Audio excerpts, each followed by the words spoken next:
Good morning, beautiful people. It is Thursday, the 12th of December, 2024. Welcome to TDA, the day after your favorite news platform and the home of popular culture as defined by you guys, the culture. And of course, we're hosted by the best again. When you see me, you know that we're pretty much hosted in spirit by the rest of them. But I got Brent here as always. Brent, how you doing, man? Blessed and highly favoured, mate. We thank God. What say ye? What say ye? I'm alright, man. Can't complain. It's just cold and that. How's the last 2 weeks been for you? Any What? change in family patterns? What do you mean? In what capacity? No. How's the family, man? Yeah, all good, man. How are you taking on the duties of taking your daughter to school and stuff? Yeah, all right, man. You know, it's just you just gotta do what you gotta do, innit? Oh, serious? Yeah. Do you get joy from it? Do you talk on the way there? Yeah, of course. Do you talk about what you learned after each day? Yeah. Do you teach her at home? No, obviously you do, but do you do homework with her and stuff? Do you help her? Yeah, if I'm there, yeah. Okay. If I'm there, you know what I mean. But she don't get that much homework, to be fair. What have you realized that she's really, really sharp with? What's she really, really good at?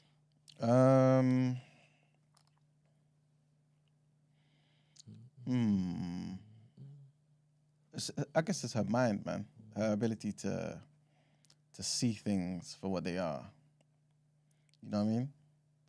You know, that's obviously, you know, at the end of the day, parents always say certain things about their kids, innit? But I think just her being able to see things for what they are. And that's something I feel like is a skill many people are not able to see in it. But yeah, she's able to not be bamboozled by certain things. You know what I'm saying? And I'm really glad that that's the case. You know what I'm saying? Because wherever God wants to lead her in life, I'm pretty sure she's going to need that skill. So, yeah. The other stuff, obviously, is just normal, innit? But, you know, academic stuff, you could just learn, innit? I'm not really too concerned about that stuff, too tough. But just more so just wisdom and being able to navigate and think about things. That's how I see things. Critical thinking, like I always used to say on the show. You know what I'm saying? Like, yeah, that sort of stuff. Have you ever longed for a few more children, maybe a couple of boys? Is that in your plan? Yeah, I guess so. What, you wouldn't mind if it was like 3 girls? No, I would still. Oh. Yeah. I need a boy, innit? I got 2 boys already, but yeah. You got 2 boys? What'd you say? I never heard what you just said. Nobody did. Never mind. Would you want them to look like you? 100%. Melanin jam-packed, looking like a god. 100%. Thing is, why would I not? Your brothers, they look like you. You all look like. I mean, there's some brothers. resemblance, I guess. Like, There is, man. but it's not like I've never looked at all of us and thought, oh, we look alike. No, serious. Yeah, not like that. No. Yeah, but you wouldn't say that. Yeah, like, yeah, you exactly. wouldn't say that I look like Steve, would you? Yeah, because I don't see it. You don't like see that, it. innit? But I've seen you people for every day since for how many years now, innit? So maybe that's why. Yeah. So you think you look like Steven? No, but I think no, but I'm too close to it. And sometimes people be like, yeah, I could see it in the eyes. I'm like, what? His eyes are like sleepy. Those dreamy eyes that those women like. Remember back in the day, people used to think you lot were twins. What? Yeah. As in they used to say it? Yeah. Because what? Because you lot were like the same height and walking together, same step. Yeah, man. Oh, man. But, you know. Yeah, I remember when people used to, like, call him, like, handsome and rugged and broad. And I used to be the monkey. The cute one. But the same types of women would be, like, interested. In both of you lot? Yeah, man. Remember when it is that we were going after a particular girl? Mm-hmm. Because obviously we have the same type of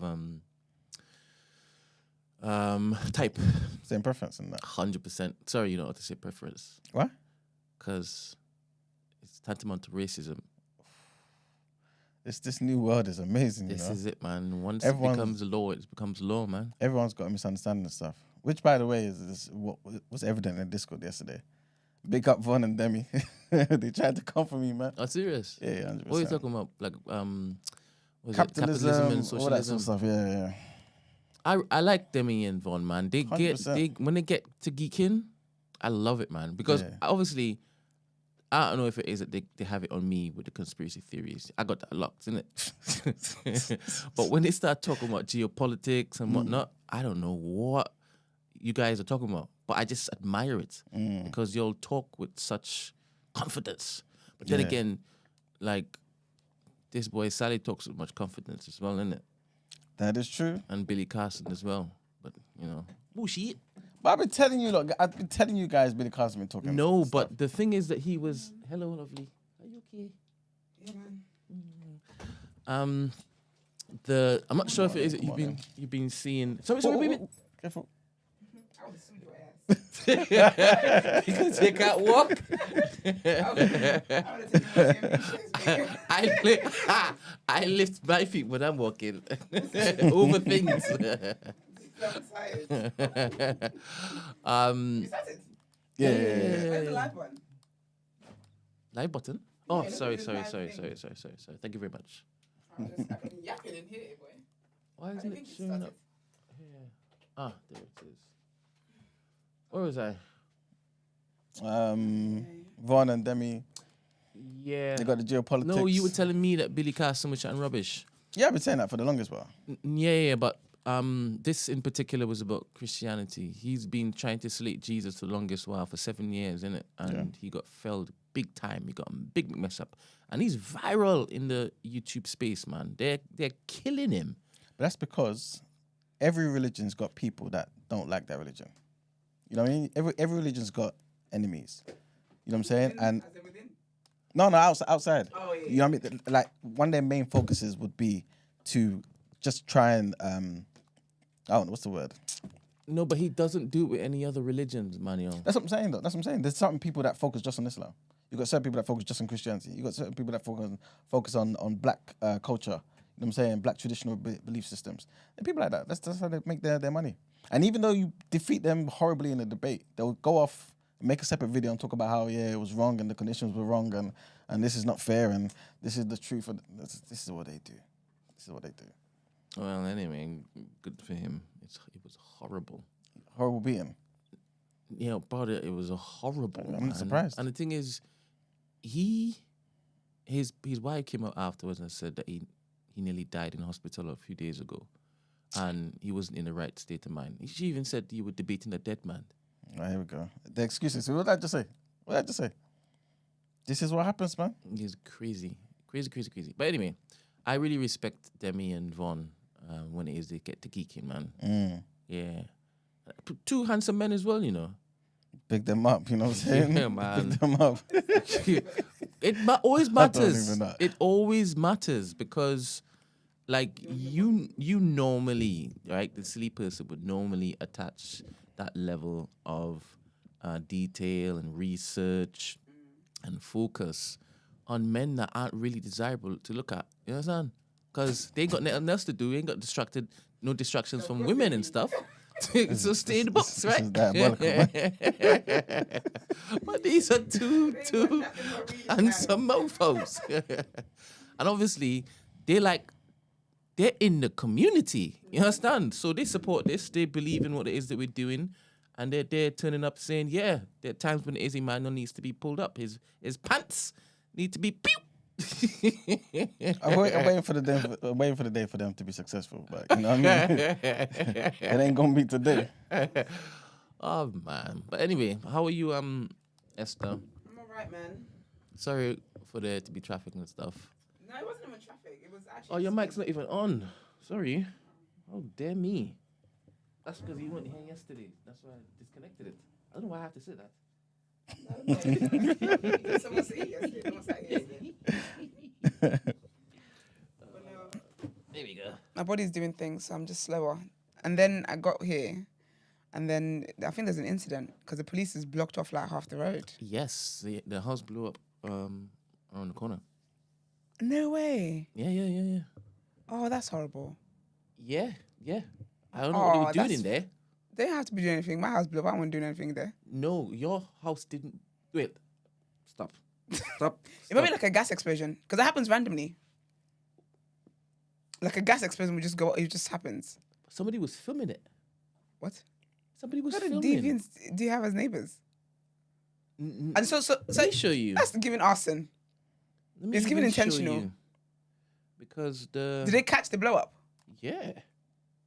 That's suspicious. And I don't know. It might be like an Uber camera or something. Oh, okay, fair. Because you know how weird it is that like people just catch things on camera these days. Let me just show you mine first. Oh. Can't show it on the screen. Oh. Oh. And then you can give it to Esther. Well, that's very sad. Oh, that's horrible, man. Yeah, mental mine. Oh yeah, it's a camera. It's a car camera. Oh. Yeah, man. Obviously, nobody was in the house at the time, right? What is it? These cows? I don't know. Huh? What kind of caption is that? It's just, I think it's Gok looking to change. Grok or Gok. I don't know what the AI thing is on on X. I don't know. Crap. Yeah, man. That's scary. I hope no one was in there. Or I hope they went home. Yeah. Oh, that's horrible. Man. So it's been chock-a-block since then, you know. That's horrible, man. The thing is, on that same night, I was coming back from the gym, and I normally take that particular route. Oh, really? Yeah. And I remembered, in hindsight, just before I had paused to kind of look at my phone to send a message to, I think, Stephen. Mm. And then he had said something, but it was in gobbledygook.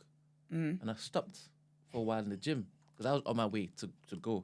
I was about to be in the same bus. Why are you laughing? Because I see divine intervention.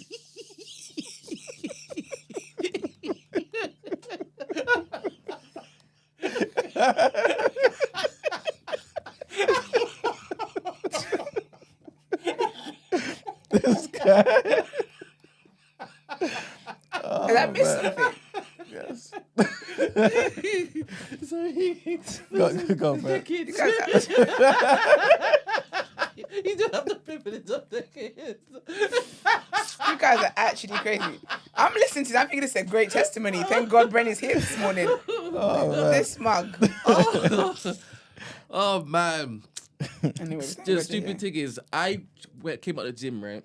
And I normally time my exit perfectly, so I don't have to wait you're too actually long. crying. Yes. I don't have to wait for too long for the bus, innit? Yeah. So it was 1 minute. And it just didn't come around the corner.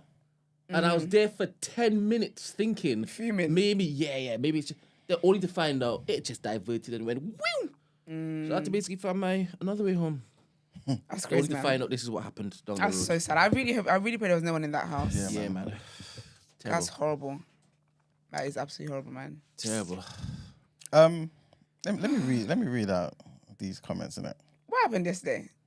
A lot. Is it he took out to her yesterday? Was Salah yesterday? Yeah, he was. No, he was on the phone yesterday. But it was yesterday, though, right? Yeah, he came on Salah's Discord. been on this show more times this week than I have. And I think that's why. I think that's why. Salah ain't got one picture in the studio yet. So Saleh, Saka, I saw the title, Saleh doubled down. I didn't listen in, unfortunately. Margs basically, I don't think Margs believed me What when he I was saying? said that he... Question Stormzy. Yeah. Oh. So he was proper incensed. As in, And I was surprised. who's Saleh or Marks? Margs. Incensed in what way? Like, he got vexed that Saleh was basically... Saleh. He was... Saleh was Saleh in. Yeah, man. I mean, I guess... I don't think Margs has ever met anybody with that particular mindset before. No, nobody has. No one's met Saleh. Saleh is one of a kind. Saleh ain't met Saleh. No, but I can see where he's coming from, argument-wise, right? But if he couldn't reconcile that a black man would think that way. Do you know what it is? I feel like in theory, all the powers that be aside, racism aside, institutionalization aside, capitalism aside, Marxism aside, Come on. all those things aside, there's an argument there. But that argument is automatically void because we have all those elements in there. So that's why I can't see why a black person would say something like that. Do you get what I mean? Like, if black people had power, black people could have had power to be the ones who walk around the world saying we're to be the supremacists. We could have had black supremacy. However, that was taken. Before we even thought about it, they said we're not even going to give you a chance to do all of that stuff. So for the fact that black people are not in a position in society to incite racism, even forget the racism part, because that's just physical stuff, forget that. As in, that can be physical stuff, forget that. In as much as black people cannot be in power to change the economic system, to ensure that every other racial group is disadvantaged, and we're not. As in, we don't have that power today because of all the things that's historically happened. That argument is just void in general. It's just void just the fact that you presented it, it's already void. It's void on arrival. And I think what people are shocked about is how, as a black person who knows the history, how do you get there? How do you let your mind wander to that point? To fact then when you're in social settings, this is something that you think is worth bringing to the table. I feel like even white people will be like, damn. They will be like, damn, like. Yeah, but Kemi Badnock would agree with what he was saying yesterday. Of course she would. But I don't think he is on the same he's not type Kemi of Badnock. wavelength like Kemi Badnock. No, he's not. No one is. No. I don't think so. No one is. But yeah, it's interesting when it is that he says things like there's good racism. Do you understand? Did he give an example of that? Because when Ebony asked him, he wasn't giving any. Well, he used the example of Stormzy as good racism. Okay. Do you understand? It just don't make no sense, man. Because that's not racism. That's literally like, how is that racism when you're literally helping a disadvantaged group? Exactly. If it was given like more to a group that wasn't, good racism or racism in that sense would be giving more to the advantaged group. Because you're basically your other groups that are disadvantaged that should be benefiting from this are not benefiting from the scheme from the scheme. Sorry. And that's what we call white privilege. White privilege is racism. It's a form of racism. Do you get what I'm trying to say? So you can't say good racism is that disadvantaged students are getting help. Yeah. Because if it was good racism, it wouldn't have to be in place because they should have already had that. Like, no, they're not getting handouts. Like, they have worked to be there. They deserve to be there. But the way the institutional racism in the educational system works is that it doesn't matter how smart you are, it doesn't matter you get the criteria that we have set out. On the fact that you're black, you're not going to be allowed. Yeah. It makes no sense. Let's put the keto down. All keto items. I don't know what keto items they are, but all of them. Kale, all of them. Oh, so sorry. Sorry, Saleh. Oh, no. Let me just start the. I forgot to start the hotline. I apologize. No, but this is the thing though. I'm gonna have to go with my car then. I might get a ticket. I saw a ticket guy running around the other day. Yeah. I saw a ticket guy running around the other day, but I don't know where you know that extra part we park? It's technically not a space, isn't it? I don't think you can get a ticket there though. But you know they'll be creative. Yeah, for real. And it's not in the bay. Exactly, and that's what they do.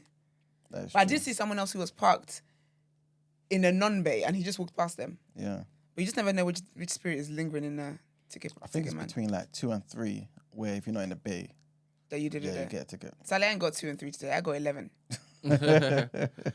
Morning. Morning, Saleh. Good morning. How is everyone feeling today? Blessed and highly favored. How are you? I am fantastic, thank you. Yeah, we thank God. I'm fantastic, thank you. Blessed and highly favored indeed. Lovely. You start with yes. I wanted to touch on what Esther was saying just now. Because with what you were saying that my argument is void because black people don't have power to be racist. Is that, am I correct in No, saying that? That's what you were saying? no. Okay. I'm saying that What way Uh-huh. racism works, like racism is deeper than just a white person hating a black person.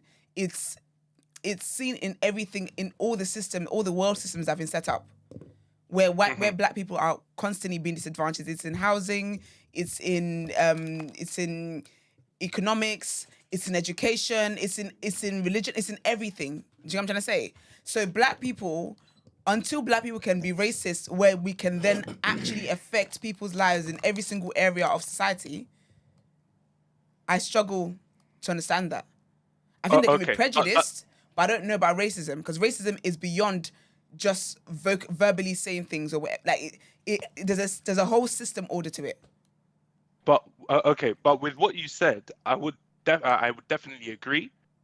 But I would say that those things that you've mentioned are examples of racism, but it's not limited to the scopes of racism, because as you said, racism is a very broad spectrum. Like it's not just black and white. Because if we can agree that, I think I mentioned this yesterday, Yeah. an Asian family saying that they refuse to have their family member marry any other race. It could be even like a Tamil family within the Asian community, but specifically if like one specific Asian family was to say, oh, no, we don't want you to marry them because they're Tamil. Now here in this situation, we don't clearly see who has the hierarchical power, so to speak, in that situation. However, they are still discriminating against someone due to the race of their skin. So fundamentally, that is racist. And you were saying that white privilege is a form of racism. And all I'm saying is that it's like it's all about a perspective thing, because we are thinking about it solely from the black gaze. But at the same time, but because devil's advocate, a white person could come around and say that, yeah, white privilege is what's it called, part of racism. So the same way, if you try and flip it and make it black privilege, you're doing the same thing on the other side, and it's a form of racism, but because it's still selecting to treat a specific group of people one specific way due to the color of their skin. And it's like right now, if we're doing these things, and like I've said, I fully support what Stormzy is doing. I think we need more initiatives like this. However, right now, if we continue, it's like, and this is why we always need to be very clear of where we've come from with history, because right now we're on the lower hand. So we're going to be doing these initiatives, and people are going to be saying that, oh, but yeah, they're not feeling it on the other side. They're not feeling it on the side. We're only doing it for our own people. But then eventually things can go on and go forth and go on and go forth. Like there was a time, just like I mentioned yesterday, there was a time when the Ku Klux Klan, I'm sure it was a very small movement within the society, but it's not like their actions suddenly changed to racist the more power that they got. If you're still trying to bully, even if like a group of people within a school was to single out one student and just steal his pencil every day, not even necessarily doing something physically towards him, or even if a group of Tamil people were doing that to a group of Chinese people within a school, it has nothing to do with who has the overall upper hand with racism or with power. It's got everything to do with the fact that you are singling someone out specifically due to the color of their skin, and that's simply it. Thank you very much, Sally. To be honest, we are going to have a few topics next year, early next year, where we break down certain things, and we will get some people in, and then you can basically jump on, and you can shout at them, and you can talk to them. However, Don't worry, however, you have a forever fan and supporter in Black Rob. So when you jump off of the Discord, you all can basically jump in the DMs and basically shoot your notes together. But you can stay here. Iman wanted to basically respond to some capitalist slash socialist comments that were levied to him in the Discord. So you can stay if it is that you want. You can chime in if it is that you have any experience in that. Sorry, but can I just arena too? Can I just add that everything Sally said, that's not how racism works. That's know, but we've no. Because you know what is, I'm going to blow up if I don't say it. Like I'm literally going to going to burst into flames. That's discrimination. If black people continue to help themselves, we still will not be in a position where we're able to change the world order and the system of things. Like that's like I get what you're trying, the angle you're trying to go with it, but I don't think that there's a world where when black people continue to help black people, we're going to be able to change the world order and the world system. The reason why black people have to be in this position to help black people is due to systemic racism. So I don't think we're going to get to a place where because we're setting up little things like this, little programs like this, we're going to get to a place where we are able to change the world system. We can't, because first of all, half or if not more of our worth is in museums kept by white supremacists. And if you want to bring up the KKK were not doing anything that was too crazy to what was going on in society. In society at the time, they had slaves. They were being lynched. Sorry, trigger warning. They're being lynched. They're being killed. They were being abused. There was all that stuff happening. The KKK were in line with that. And even when you look at when it is that slavery was abolished, when you look, it's still very recent in some places. In some places, some black people are still being lynched and stuff. So, yeah. But anyway, it's not back and forth. It's not a back and forth. That was not an invitation. What I had to say. It was not an invitation. I just didn't want you to think that my silence was agreement or meant that what you said was correct. Far from. Yeah. I think you need to read some books on race. Because I think that's because racism is. Yes, an Asian person can decide that they only want to marry Asian people, blah, blah, blah, blah, blah. That's discrimination. If it gets to a point where it can, do you know what I mean? It's just, there's, between race and racism, it's a whole different thing. I did a whole module on it in uni. It's a systemic thing, more than just this person just wants to marry within their culture. It's way deeper than that. And literally, as we see today, affects the lives of the disadvantaged groups, which is why the disadvantaged groups within themselves who have made it out of what society set for them are now able to help the people within their group who are still disadvantaged. But anyway. Iman. Sorry about that. Go on. That's all right. I'm thinking it might be a bit long now. But obviously big up Demi and Von in it, because... Big up Demi and Von? Like Brent always said. Because I like it when them guys call up. I like it when they contribute. Just like I like it when a lot of the rest of you do as well, by the way. But I'm obviously just picking them up because of this discussion in Discord. So Von basically said, this is precisely why I struggle with the black creator stance. Right? The black what? Creator, me. Right, my stance. Right? Should I double check who? I said who? I want to mean black creators. I said, why are we in it? Okay. With E-Man stance. All right. Yeah, fair. man. He said, yes, this is precise. All right, didn't put my name in. So this is precisely why I struggle with Emmanuel's stance. It's evidently incompatible with black liberation revolutionary ideas. Not a single example can be posited to support his claims that capitalism can be implemented without exploitation. Instead, he will have us ignore the alleged mismanaged capitalist world that we live in now. There's little point arguing ideologies divorced from reality. Neither you nor I are to socialism. That's in response to Demi. But it clearly irks E-Man that Sankara, Lumumba, Nkrumah, Garvey, Rodney, Fanon were all staunch socialists. Come on.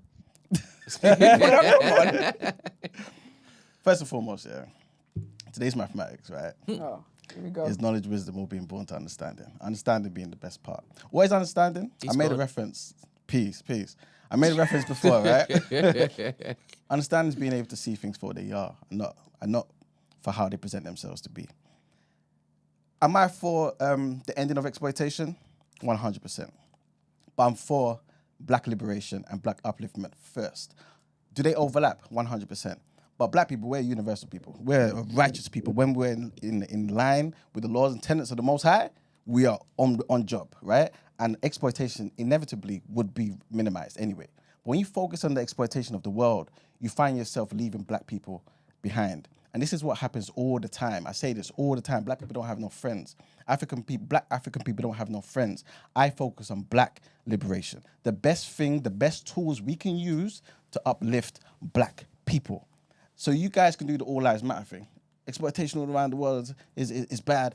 100% I agree. And I'll join you one day. But I've got black people to help first. That's my priority. We're talking about these people being staunch socialists. I love Sankara. You guys know this anyway. I don't even need to go through that. No, you don't. I love that man, right? I love Lumumba. I love Nkrumah. I love Marcus Garvey. But this is where you've gone wrong, Vaughn. Marcus Garvey was not no staunch socialist. Marcus Garvey, the founder of the UNIA, one of the greatest black people that's ever lived, was a capitalist. I said it. And I need you to bring evidence that he was a socialist. When you come in, when you're saying these things, you have to be right? Again, he in fact, let me even quote, I can even quote him for you to even prove that he was a capitalist, right? But the reality is this, in the UNIA, which is the Universal Negro Improvement Association, right? That particular, that group, that organization that he founded, which by the way, is the largest mass movement in black history. So this is one of the greatest black men that's ever lived, right? This is one of the fathers of Pan-Africanism. There's no way you're going to say, or anybody is in any position to say that Marcus Garvey was not pro-black or pro-black enough. This man founded the UNIA, like I said. This guy gave us, this legendary figure, gave us the Black Star Line. What was the Black Star Line? That was a shipping company that was designed to facilitate trade between black nations. This is not asking for handouts. This is not depending on the government to help us, to elevate us, to lift us up. This is him saying we need to do this ourselves, pull resources for ourselves, own stuff ourselves. That is the definition of capitalism, where people are allowed to own things, right? He gave us grocery stores. He gave us restaurants. He gave us a newspaper. He basically gave us the blueprint for TMB. That's what it was. The Negro world, that's the blueprint. To be able to have certain things where we can put our names to stuff, we can write and have our own voices. This is what it affords you. Capitalism does that, where people can come together, pull their resources and say, you know what, even if it is a profit-first approach, it doesn't have to be, but there's no problem with somebody wanting to focus on profit. I said this before.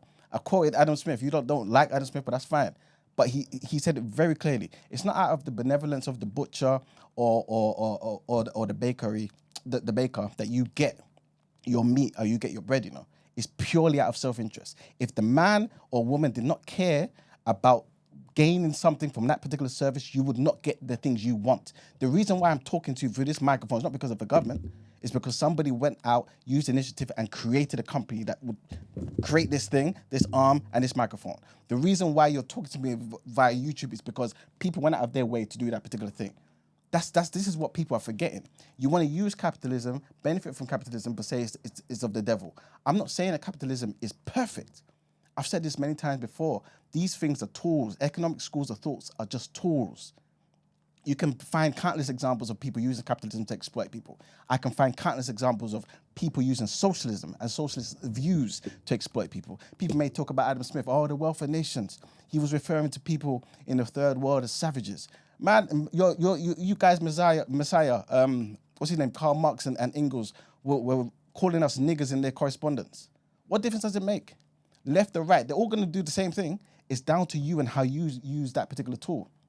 And so this is basically what I wanted to address. So again, Marcus Garvey is not no socialist. He was a capitalist, and he used capitalism to uplift people, to uplift black people. So we need to stop with this whole thing about, you can't be capitalist and be pro-black, and you can't be this, that, and no, all of that's foolishness, right? Let me go into what Demi said as well.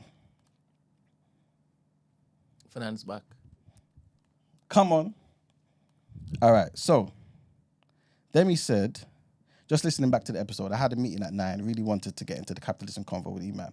I feel like he always ends up doing the no true Scotsman fallacy with capitalism. Anytime anything is negative about capitalism, it isn't true capitalism. However, for his socialism don't work arguments, any and every economy that label themselves as socialist or even communist, ironically not the same, he uses them as the shining light for socialism, and it's applicable. You do the same thing. Everybody does the same thing. You want to prove a point about a particular thing, that's what you do. That's what you do.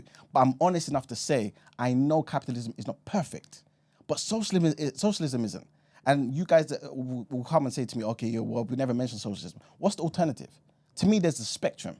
You can go all the way pure capitalism. You can go all the way pure socialism and communism and all that other stuff over there. Wait, E-man. Yo. Wait, so are they saying that black people should be fighting for socialism? Well, they're saying capitalism is bad. They're saying it doesn't work with liberating Africa. Let me read this last point. Yeah, he also said, also my issue is advocating for capitalism and also being staunchly pro-black. I'm not sure they are compatible. The greatest black man that ever lived, Marcus Mosiah Garvey, was a capitalist and pro-black. What are we doing here? What are we doing there, man? We gonna say Marcus Garvey's not pro-black now? Guys, we have to know our history.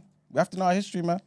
He also said, capitalism from its outset has been intrinsically linked to the subjugation and exploitation of black people across the world. So my thing is, Emmanuel, right now, they don't have an avenue to just respond to what you are saying that they are saying, right? Now, they typed... Oh, they can call up, though. They can call up. I'm ready. They may not be able to, right? But yesterday... they typed on Discord, right?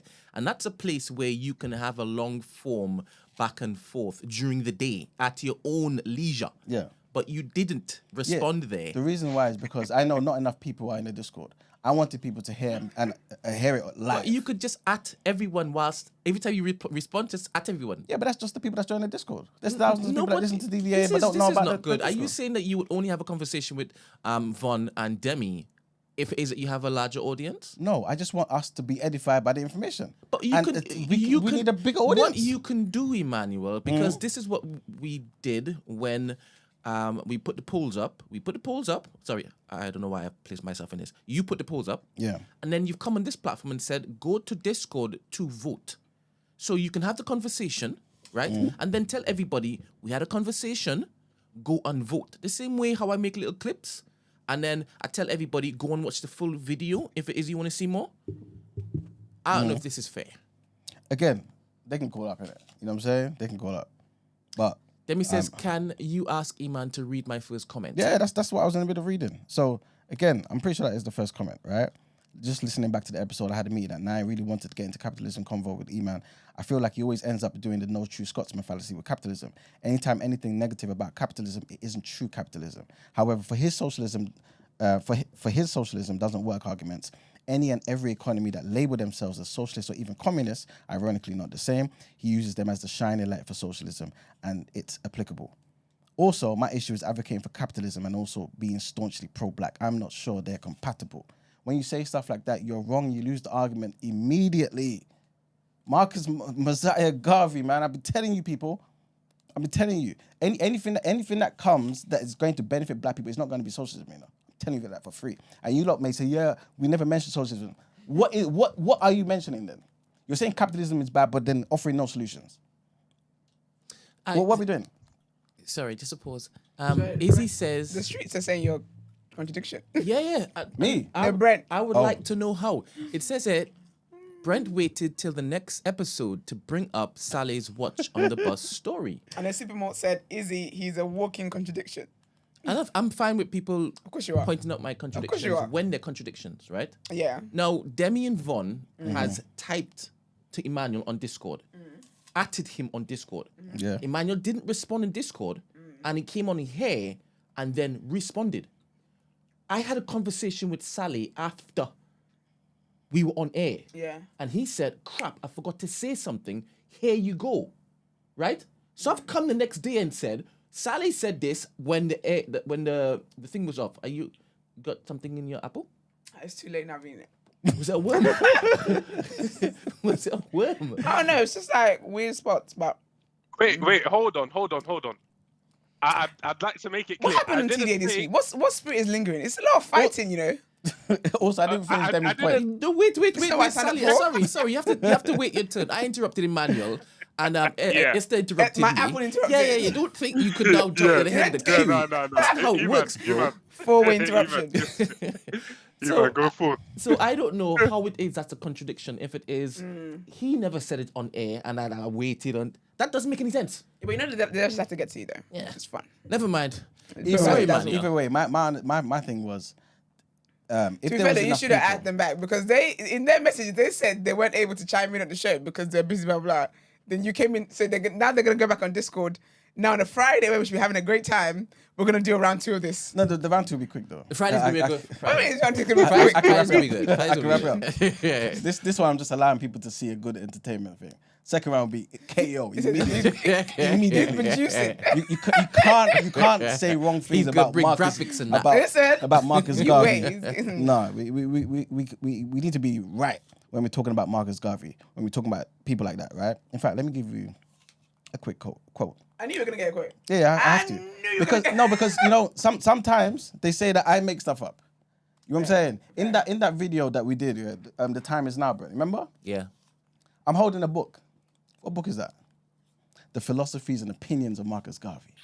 I know what I'm talking about. In that same book, Marcus Garvey says, as a fact, the capitalist of today was the laborer or worker of yesterday. Sorry, no, that's somebody else. He says capitalism is necessary to the progress of the world. And those who unreasonably and wantonly oppose or fight against it are enemies to human advancement. That's what Marcus Garvey said. One of the fathers of Pan-Africanism. One of the greatest black men that's ever lived. Listen, all the people that you mentioned, Nkrumah, Sankara, Rodney, all the other people that you mentioned, right? They looked up to Marcus Garvey. So we can't say that someone can be capitalist and they can't be pro-black. The people that I look up to, those people are my heroes. I love Sankara. You guys know this already. I love Lumumba. But those guys loved Garvey. Like I love Garvey too. So we need to stop saying, monopolizing a particular viewpoint and saying, no, it doesn't work with black liberation. No, that's bogus, man. Economic thoughts are just tools. Any reasonable person may say, yes, guns are bad, colloquially. But the reality is, you can leave a gun on the table, come back in a million years, no one touched it, and it hasn't done nobody no harm, you know. But when guns is all over the place, I'm telling you, the most effective way to stay alive is to have a gun too. And not to say, put the guns down. And not to say put the guns down, have a gun too and use that for your benefit. And in the hands of those who are benevolent, it will be a safety thing. You will protect people. You won't exploit people. So yes, people can use capitalism to exploit and kill and murder people. I know this, I'm not an idiot. You guys know I know this too. But I'm also saying that the same thing occurs with socialism. Like everything in life, there has to be a balance. I've said this many times before. As much as I'm somebody who subscribes to some of the things in capitalism, I would also have an NHS. A staunch capitalist would never have no NHS at all. You see what I'm saying? I said this before, economics doesn't provide a moral or ethical guide. It just lays out the fact that you have a finite amount of resources and alternative uses to use them for. That's it. So you want to tweak capitalism? No, I'm not trying to tweak it. I'm just trying to say that you have to mix and blend for whatever your thing is. Okay, so it's a mix of both then. Yes, but I don't just outrightly say something is bad when I can use it for good. We are using it for good. Everything you have is because of capitalism. Oh, wait. So do you, and again, I'm very ignorant in this particular area. What did I say, area? Sometimes, like, if you don't specify what part of capitalism you would pick, then you just saying, no, capitalism is good is very misleading, right? No, I think they need to tell me what part of capitalism is bad. They're saying exploitation. I'm saying that comes with everything because human beings can be bad people. I've quoted Orwell many times before. You know what I'm saying? War is war. There's no sentimentality. The only good human being is a dead one. Human beings have the capacity to do the most heinous things, man. But in the hands of people who are right, who are conscious, who are righteous, who care about people, that same thing, that same tool can be used to uplift people. That's basically what I'm trying to say. Don't throw the baby out with the bathwater. Learn how to eat the fish and spit out the bones, man. Boom! But this is What's that baby in the bathwater to do with it? No, he wanted to basically reference our favorite what was it, thought leader? Who? The guy who used that same term. Was it Weinstein?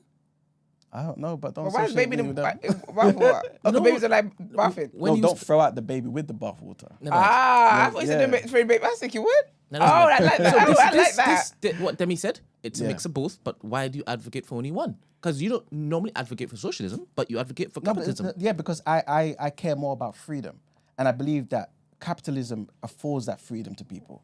I know it may sound counterproductive to some people, but understand what it does. Again, somebody like Marcus Garvey, who created the Black Star Line, who created the Negro world, who inspired people and created grocery stores and restaurants, the Honorable Elijah Muhammad, who did these things and spoke about self-determination, economic self-reliance, not needed to go and mix with people who don't even want you around, right? Do for self. Self. Those people who didn't start begging for a better representation, who said, let's own so we can control. Let's do our own thing. Those people in today's day and age, Brent, Yes. it would have been easier to do what they wanted to do if there's lower taxes, for example. It would be easier to do what they do if there's minimal government intervention. That's what I'm saying. So why don't you advocate for reform socialism rather than reform No, capitalism? that's too far left. Too far left. Because socialism is what it is. It's government's controlling the means of production. Goods and services coming from the government controlling, telling you where we should allocate certain things. Of course, I know there's different degrees of this, but to me, a government can never tell me how to spend my money better than me. And I always say this to people. Can a government I don't know what Esther wants tomorrow. I don't know. She wants peace. Hallelujah. In You know, the that's sun. right. Yes, but that piece may look like in the sun or may look like going to a spa. It's best that I allow you to have the fertile ground to Yeah. keep more money in your pocket so you can choose for yourself rather than saying, you know, I know what's best for you, for the majority of you guys. Let me create a spa for you guys or because we need stuff to give us peace of mind. What about those who don't want to go spas? But then what does that kind of society look like though? Because you know, like sometimes, because I feel like, what if some of our money is being spent on things that we don't know we need? You know how sometimes you might think, like say for example, like when you were a kid, Yeah. and you got money from a guest or whatever it was, and you see it as though your mum is spending money on things that you don't want to spend because you want to buy sweets. But your mum's like, oh, actually, you've been wanting this toy, I'm going to get that for you. You've been wanting this other thing, I'm going to get it for you. And then it's just, okay, then you take the money and you spend it. You spend the money on sweets now, but then that means that toy you wanted, you can no longer have that. Yeah. If with our taxes, the things that we spend our money on, we might not prioritize that. Because there's going to be people that don't think that health is a thing because I'm healthy right now. And that's why a lot of people don't think about even like life insurance. All these people don't think about insurances because right now is good and I'll be fine. I wouldn't need it. Yeah. But then further down the line, something happens, and so you should have actually been putting a bit of money towards that. Do you feel like sometimes that's what the government is really there for? Yes and no, and that's a fantastic thing you just said. Thank you very much, because I'm eating. She's got the fuel. Okay. And this is precisely why I said, as much as I subscribe to the tenets of capitalism, I would still welcome, I hate it, but welcome the inefficiency of an NHS. Because I know certain people need the healthcare. You're just going to make bad decisions, but I value life. Yeah. That's what it is. A staunch capitalist says, forget them people over there. You make the decision to keep smoking all the days of your life, better have insurance or die. Fair. To some degree, I understand. But I know there's certain people, there's certain circumstances where people just need help. They just need the help. Man. Let's Yeah. put certain things in place to help people. We need fire brigades and police stations. We need public services. I understand all of that. But what I'm saying is, I'm not saying no government intervention. I'm saying minimal government intervention. Okay. I'm saying give us the opportunity to do for self. Because when you take our money and use it for the things that you think we need, you do it in the most inefficient manner. If I'm a business owner, I have to care about efficiency. You guys only focus on profit.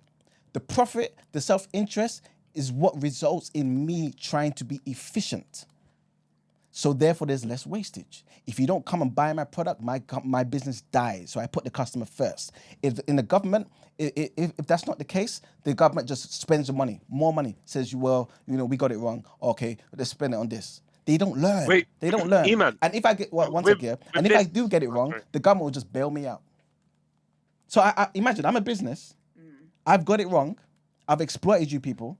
But because we've created a system where everyone relies on my presence here, the government just bails me out.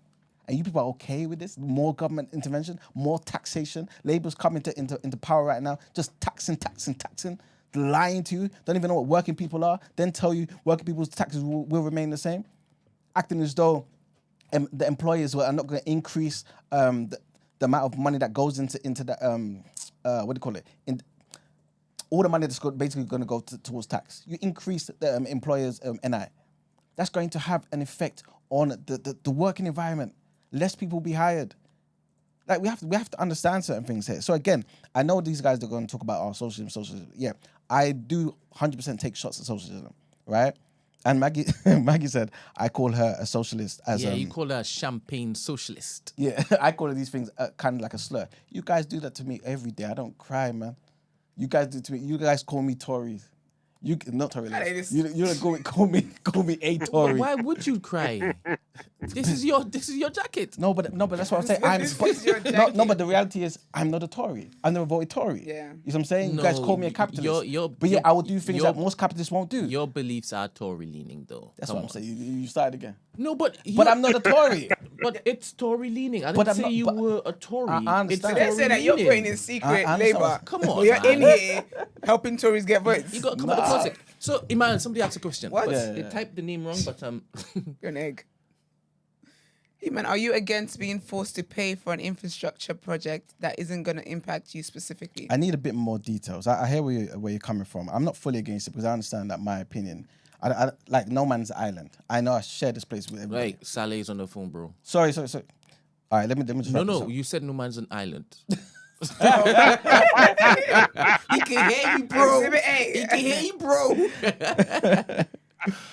All right, sorry about that.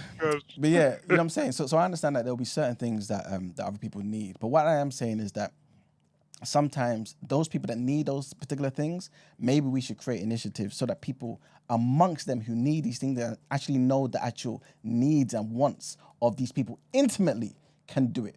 Because when the government does it, they don't even know you. They just say, let's put money over there, and these people squander the money. You see what I'm saying? Like, I'm not against people benefiting from these things, but what I'm against is inefficiency.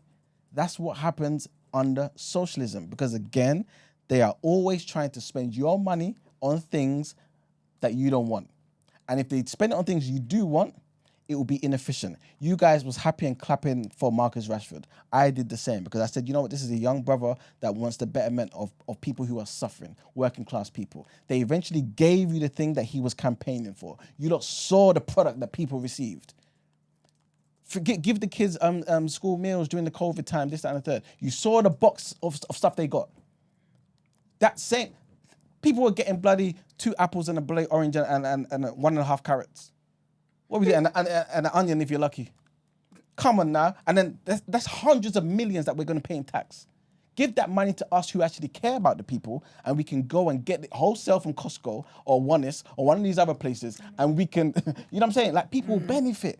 That's what I'm talking about. The government can't spend your money better than you can. What you're saying, there's a perfect example with the Thames Water that just happened. Like, literally, it's a perfect textbook example of misallocated resources. But because how can with this company that was getting all this money for so long, and they couldn't even fix leaks in the pipes? It doesn't make sense. And it's that literally just because speak to the government of the position that they're in. Corrupt nature, because that was conservative, isn't it? Brent, but that's the point. I'm basically saying human beings are always going to be this way. Wait. So I'm going to mute you for a second because you're looking to destroy what we're doing over here. No, it's in the program. Can I read Agbimi's question? Yes. Okay. Agbimi says, does Iman know a country that has the perfect balance of what he's talking about? I don't actually. I don't know of a country that has a perfect balance. So there's no case study. Yeah. There's no. Yeah. There's no. No, because I feel like these things again. It's a concept. Yeah, I'll explain it to you like this. It's like a swinging pendulum. Every now and again, you have to change your strategy. So again, if you're living in a place where, for example, health is a focus, you may focus on certain things to bring about the betterment of people's health, right? And sometimes you may need the work of capitalism to help in that particular area. Case in point, today, 2024, you have Wes Streeton, who's the Labour MP who's in charge of all that sort of stuff, basically saying, we're going to get help. We need to help the NHS by using private healthcare, right? These things occur. So basically the long show, what I'm trying to say is, I feel as though the countries that basically are able to manage these things are the countries that are somewhat malleable. They adapt to the particular situation. Sometimes you need to be a bit more right. Sometimes you need to be a bit more left. It depends. But if you're saying one particular thing, I think you have problems, because you can go to America, which is more capitalist than the UK, and you have people exploiting the system. We saw this guy, what's his name? Brian Thompson, CEO of UnitedHealthcare in America, get assassinated. Why? Because Luigi Mangione said, you know what, these people are taking the piss out of the common man. Like you're finding ways to negate people's insurance claims so that you can keep the money. So I'm paying for insurance, and then you find a little technicality here, there, or all over the damn place. Tell me I don't meet the threshold, and I have to go home and die of cancer. So people, yeah, Brent, will always exploit the system. But I'm also saying, in the same way people can do it in the capitalist society, you can go to China, and you can go to China now. You can go to China back in the day. You can go to Russia. You can go to these places that use socialism, and it doesn't work. You guys will talk about Sweden. You guys will talk about Scandinavian countries, talking about they're happy with higher taxes and all. Them countries are not socialist countries, man. All right. So I understand, I think, but were Von and Demi and Maggie suggesting that socialism is the answer? Basically. Oh, serious? Basically. They may not say pure socialism, but it's a spectrum. No, but I thought they only look to interrupt you when you are coming across. No, it's both. It's both. Because a lot of the things that they may talk about, I can't think of any right now, but a lot of the things that they may talk about are socialist leaning ideas. So, for example, I may counteract that with the capitalist leaning. So again, it's a pendulum, right? I don't think they're full-blown left with communism and stuff like that.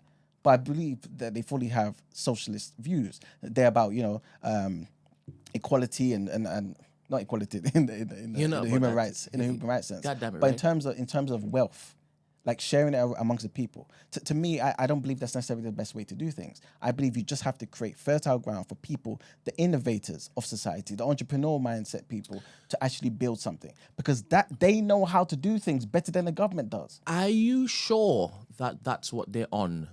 All right, let's ask them. Because I don't know. I might be wrong, but I think that the damage and the hurt and the death that results from capitalism is what they have a big, big problem with. So it's the outpouring of capitalism that they rally against.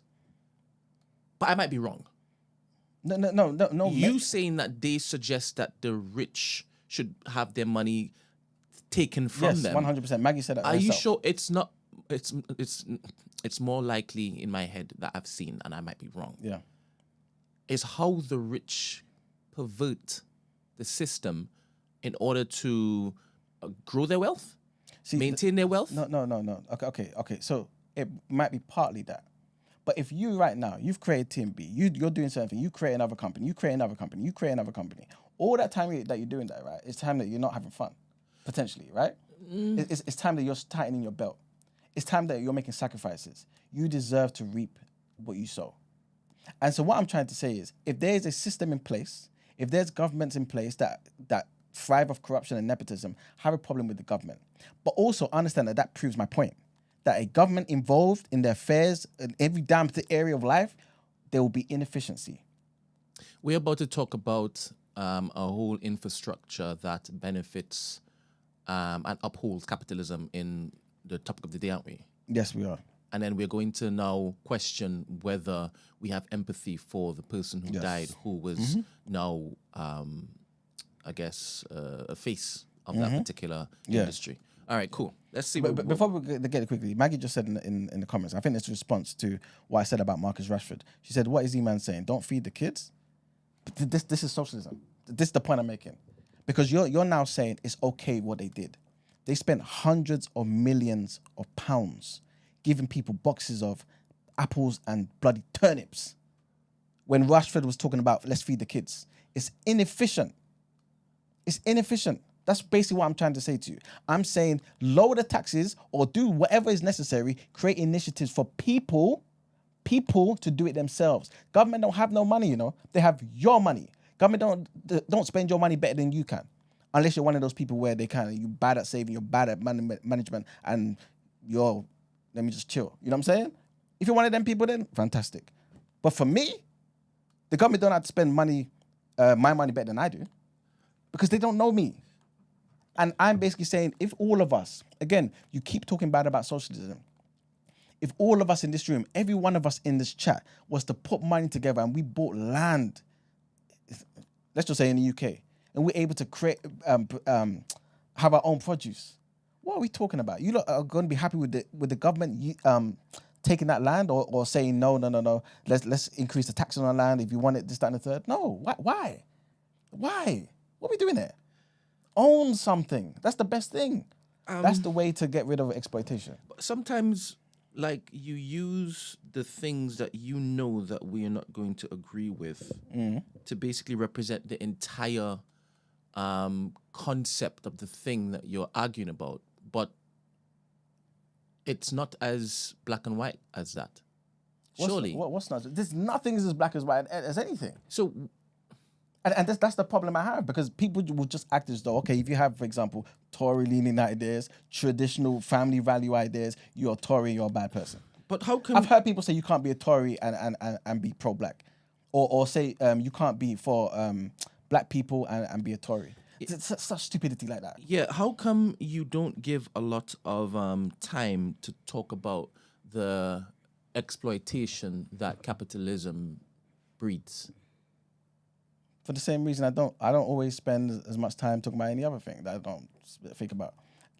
We spoken about before. We spoke about what's happening in the Congo. We spoke about what's happening in Sudan.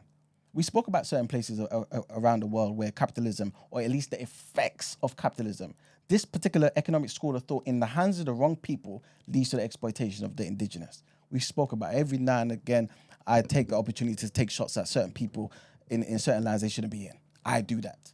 You guys know I do it. Shout out Margs. Margs has just sent this through.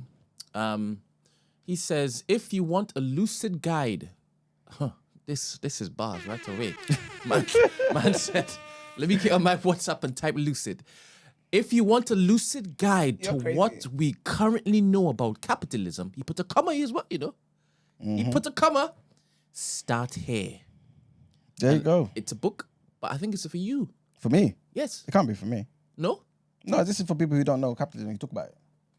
You think it's for Maggie and them man there? Oh, most definitely. Serious? Marks, please clarify. Yeah. Clarity. Marks ain't taking shots at me. Wait. You're probably right, but let's see. I know I'm right. I know I'm right. Do you know how funny it would be if Mark says this for you, man? Mark ain't going to say that. Don't embarrass yourself, Marks.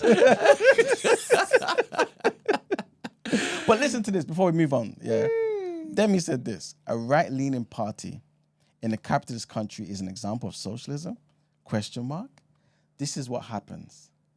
This respectfully. But this is what happens when it is that you are speaking at him and not with him. No, that's fine. And Demi knows he can call up anytime. Yeah, but that's the thing. It's not convenient time for him. That's why he Exactly. was. What can I do though? I can't. But you spend will my- reply. I can't, It's no, Discord. man. I can't be writing essays on Discord like that, man. You look, I you can can't send do voice that. notes on Discord, you know. Oh, is it? Yes. Yeah, still that's long, man. Wow. It's how they'll use my AI, my voice for AI. I know they can use the voice here, but it's fine. God damn it. But the point I'm making before we move on quickly, sorry to bore you guys, is listen to this. A right-leaning party in a capitalist country is an example of socialism? Yes. Yes, indeed. And the fact that you say this shows that you don't know enough on the topic. Like, you can't be so, the left is socialist, the right is capitalist. No, they both do things that could be socialist and seen as capitalist. This is how you have to see. This is why many of you get it wrong and think this is a capitalist country. Again, in that same question, a right-leaning party in a capitalist country. This is not a capitalist country, you know. I've been telling you, if this was a capitalist country, you would understand. You'll be complaining like those in America. This is not a capitalist country. The amount of government intervention that you see here is not capitalism. You need to understand what you're talking about, man.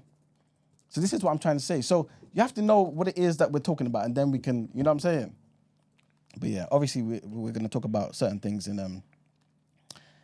the topic of the day as well, innit? But again, guys, I keep trying to say to you, every tool in the hand of the wrong person could be bad. Could be bad. That's what, I understand that. I'm not trying to say capitalism is perfect. I'm not saying that at all. I'm just trying to say for those of us who believe that the liberation and betterment of black people will come about from doing for self, from economic self-reliance, from self-determination, You need the fertile ground to be able to do things for self. That's the best way to do it. You need less people minding your business, less people taking your resources, so that we can pool our resources and we can create something that will benefit us. That's what I'm basically saying. I don't rely on nobody over there, some government body that doesn't even want me here, to decide things for me. This is where we have issues. But if we do things for ourselves, if you have somebody like Sace, even though I know, big up my brother, I love Sace, right? And he loves socialism. But what he's doing also is using the tools, the skills of capitalism to benefit our community. You see what I'm saying? This is what we have to do. We have to understand where we are and understand the most effective tools to bring about the most effective result for our people. That's what I'm trying to say to you. DCF Mook says, just lighten the mood a little bit. He says, when Cat Williams said this is the year of exposure, I didn't realise Saleh and Iman were involved. Yes, Iman's there doing the exposing. Have you ever seen Iman and Saleh in You the sound same like room? Oprah, were you exposing? Or you exposed? I'm doing the exposing. You know what I'm saying? Brent, what'd you say? Nothing. No, go on, say it. Say what you're saying. You've been talking crazy for a while, you know. Have you ever seen Saleh and Von, Iman don't in the do same that. room at the same time? What, Iman and Saleh? Yeah. No, same people. This is Hey, Von, don't do that. Von, don't do that. That's not fair. What do one do? Von said, all right, you man. You gotta read it. Yeah, that's what he said. He said, Okay, yeah. he said, all right, you man. You can debate without put downs, bro. That's not fair. What did you put down? I didn't put you guys. Don't do no, that. you have been. No, you guys are Yes. my brothers, man. He didn't Stop put that. them. He didn't say critical thinking once. Just stop He that. didn't There are His favorite different go-to. ways to basically say the same thing. We're joisting it in a healthy way. I'm not putting you. Joisting? Yes. You're talking at Joisting? them. Well, you ain't You're gonna say literally just talking you're literally at them. talking at them. Some rounds of that dominance. Debbie says, I have to do a presentation in 15 minutes for an hour. If you're still on, I'll call up. We will see you in the wrap-up, sir. Good man. Good man. Big up Demi. I hope it goes well though. All the time. I'd love to have Demi and Von in the studio. That'd be really fun, actually. Yeah. Get Big some- up, Ed. Big up, Ed. Before we say. Get What some did Ed evening He tea. said, I don't want to agree with E-Man right now, Peeps. but he's right. Marine Le Pen's party is a great example of a right-wing party that has socialist practices. Is that French? Yeah. They're It's the in people France. causing problems in France. But they're right-wing, having socialist practices. Yeah, This is what okay. I'm trying to say. You have to understand how Pick it up Ed. works. You know what I'm saying? So, yeah. Right. Okay, big up one. You said I'm not offended. Good. It's all love, man. Because I have so much love and respect for these guys, 100%. To be fair, I only debate my equals. You know what I'm saying? Everybody else I teach. You understand what I'm saying? So you guys were debating. Let's move on. Let's And you move say on. how you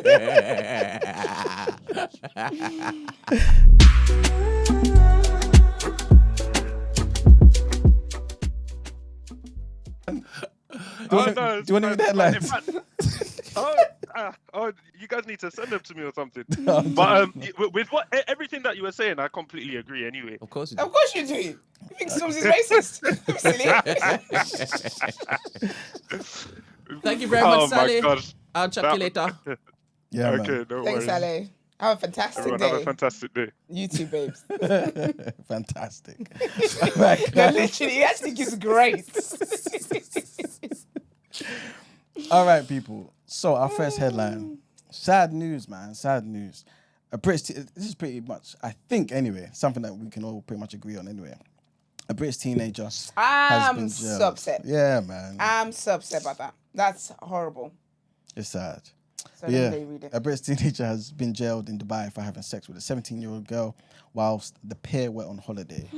Marcus Fakana, who is an 18-year-old from Tottenham in North London, was on a trip with his parents when he struck up a holiday romance with a girl who was staying at the same hotel. Upon finding out about the relationship, the unnamed girl's mother reported Mr. Fakana to Dubai police and he was arrested. On Wednesday, he was sentenced to 1 year in a Dubai prison. This is what his lawyers are claiming.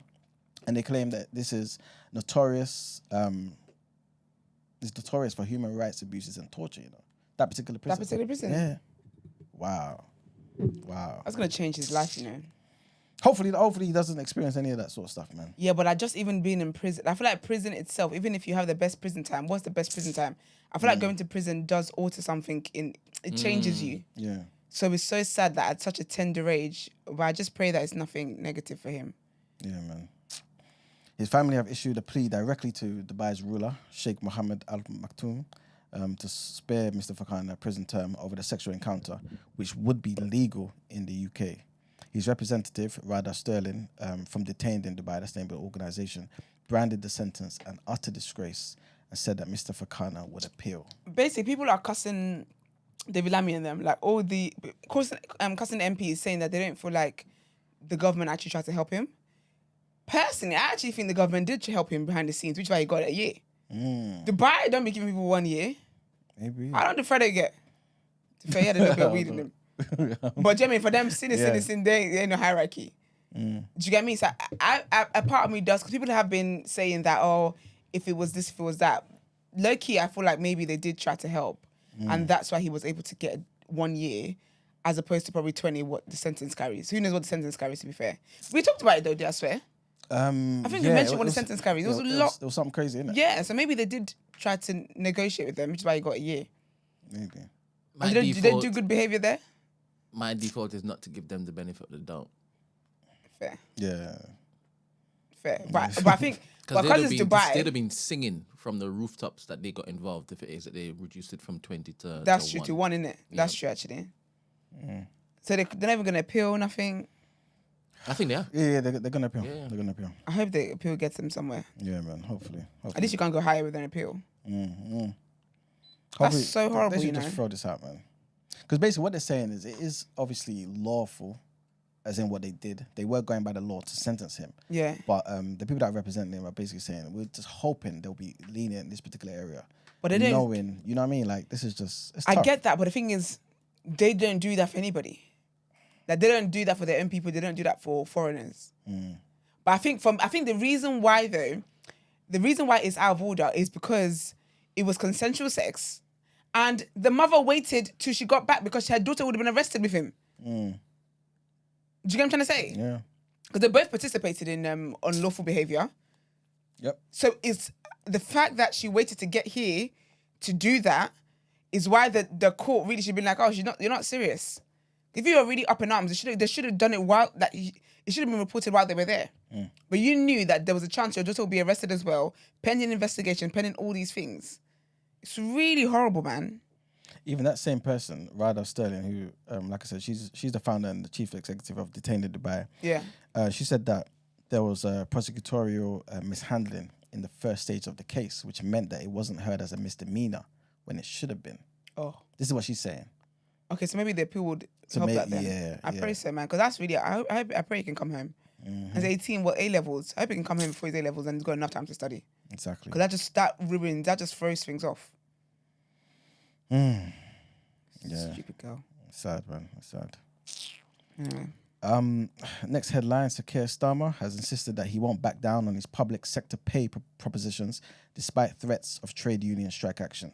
On Wednesday, a spokesman defended the Prime Minister's decision to propose pay rises of 2.8%, insisting it has to be fair for both the taxpayer and the worker.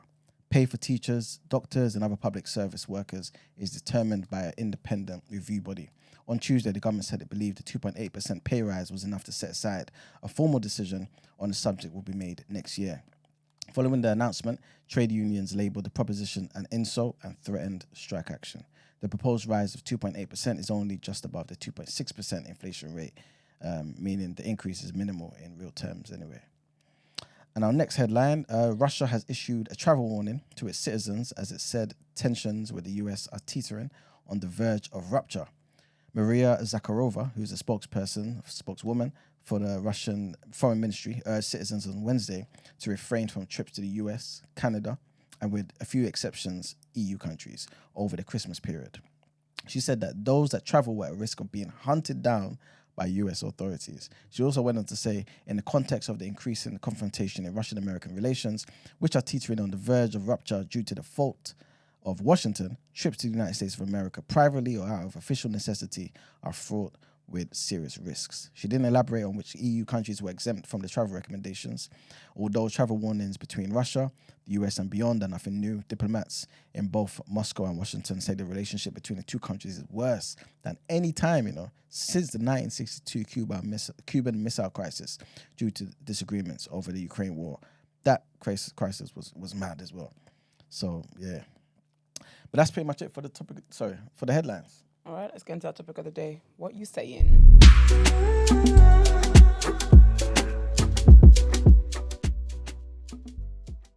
Apparently, the sales of Luigi, is it hats or something, has gone up. Mario.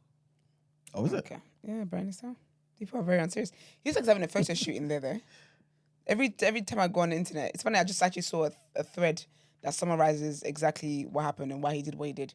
But every time I go online, there's a new picture of him being released. He's like a model in the prison. It's just different pictures. I don't know what they're doing that way to do, but he's releasing them. Man. Anyway. Well, today's topic of the day is about Luigi Mangione. And basically the fact that obviously we already know pretty much that he trigger warning. In fact, Brent, I think you need to do trigger warnings, maybe. Because obviously he killed the CEO of UnitedHealthcare. And I want to read out something that he left behind, right? And basically he said to the feds. Is it dead? No. So he's caught. He got caught. Oh, just when you said when he left behind. Yeah. So I believe he left some writing behind. Oh, or manifesto something. behind. Yeah, exactly. Thank you. To the feds, I'll keep this short because I do respect what you do for our country. Aw, so nice. I love sweet criminals. So kind. To save you a lengthy investigation, I state plainly that I wasn't working with anyone. This was fairly trivial. Some elementary social Says little engineering. dispute gone wrong. Yeah. Some elementary social engineering, basic CAD, CAD, a lot of patience. The spiral notebook, if present, has some strangling notes and a to-do list that illuminates the gist of it. Okay. My tech is pretty locked down because I work in engineering, so probably not much info there. I do apologize for any strife of traumas, but it had to be done. Frankly, these parasites simply had it coming. A reminder, the US has the #1 most expensive healthcare system in the world. Yet, we rank roughly number 42 in life expectancy. United is the indecipherable largest company in the US by market cap, behind only Apple, Google, and Walmart. It has grown and grown, but has our life expectancy?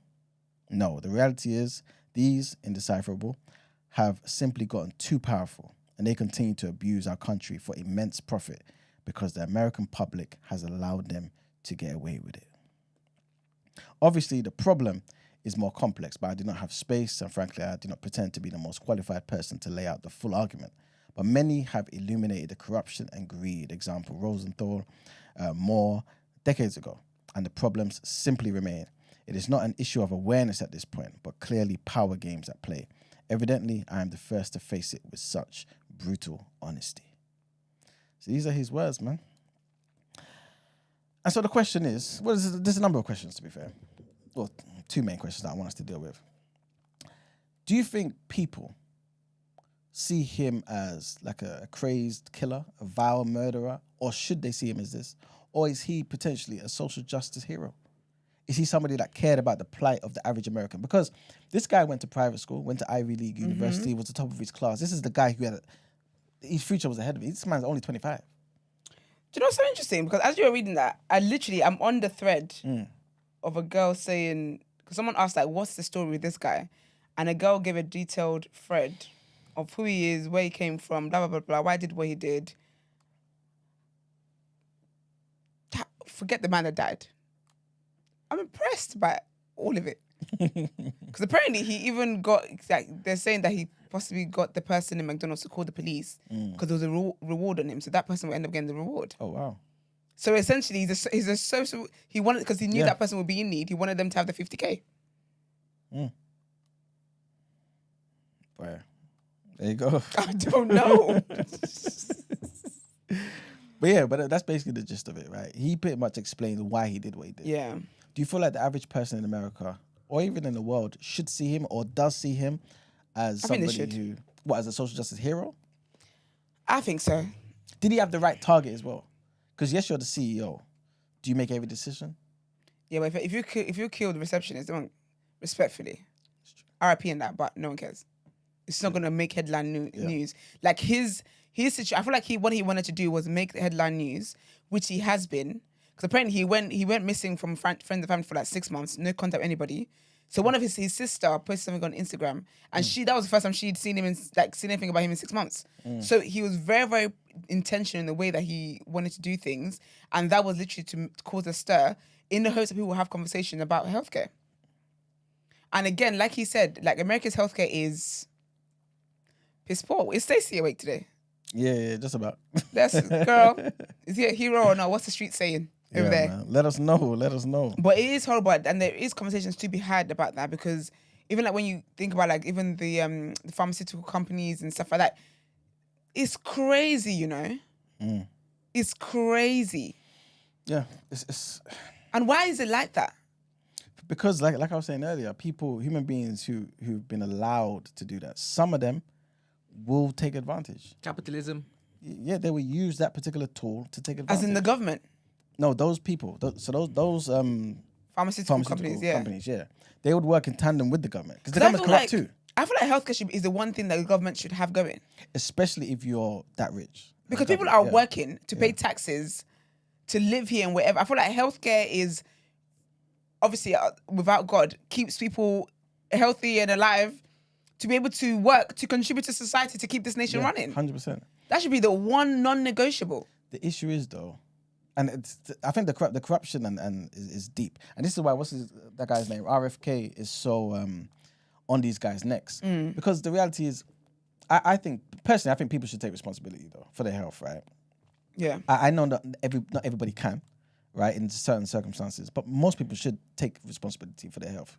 If you're going to go on McDonald's, if you're going to smoke cigarettes every goddamn day, then I understand you're going to be out of here sooner than later, right? And I don't think those of us who are caring about ourselves, who are paying taxes, should fund your continual treatment into why?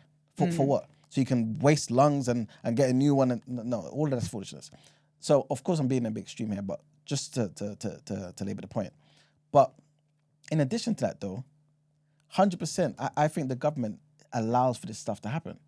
They allow for this to happen. Like, you should not be you should be able to minimize the effects, these such negative effects, because these people. Basically, what I'm trying to say is the government just squanders money. The money that you could be using to basically put up an alternative. So pretty much like the UK. The UK allows for private healthcare, but also has an NHS, right? And again, it's inefficient, of course. This is why we talk about it on the show. This is why the government and people have been talking about it in the headlines for how many years now, 10, 20 years now, about how the NHS is dying, right?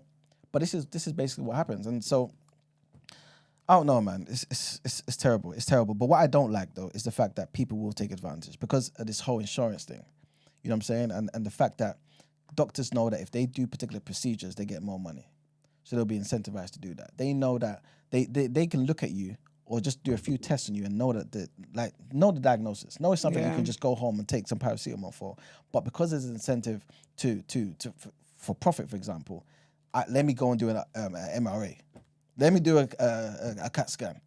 And all of that stuff I can charge to your insurance company. So the insurance company now inflates how much they charge you. So all of this stuff is just pure corruption. But again, it's what people do. It's what people do, but there's no real alternative because there's no real counterbalance, even on the side of capitalism, because they are in bed with the government that people want to take control of the situation. It just doesn't work. It doesn't work. But yeah, it's sad, man.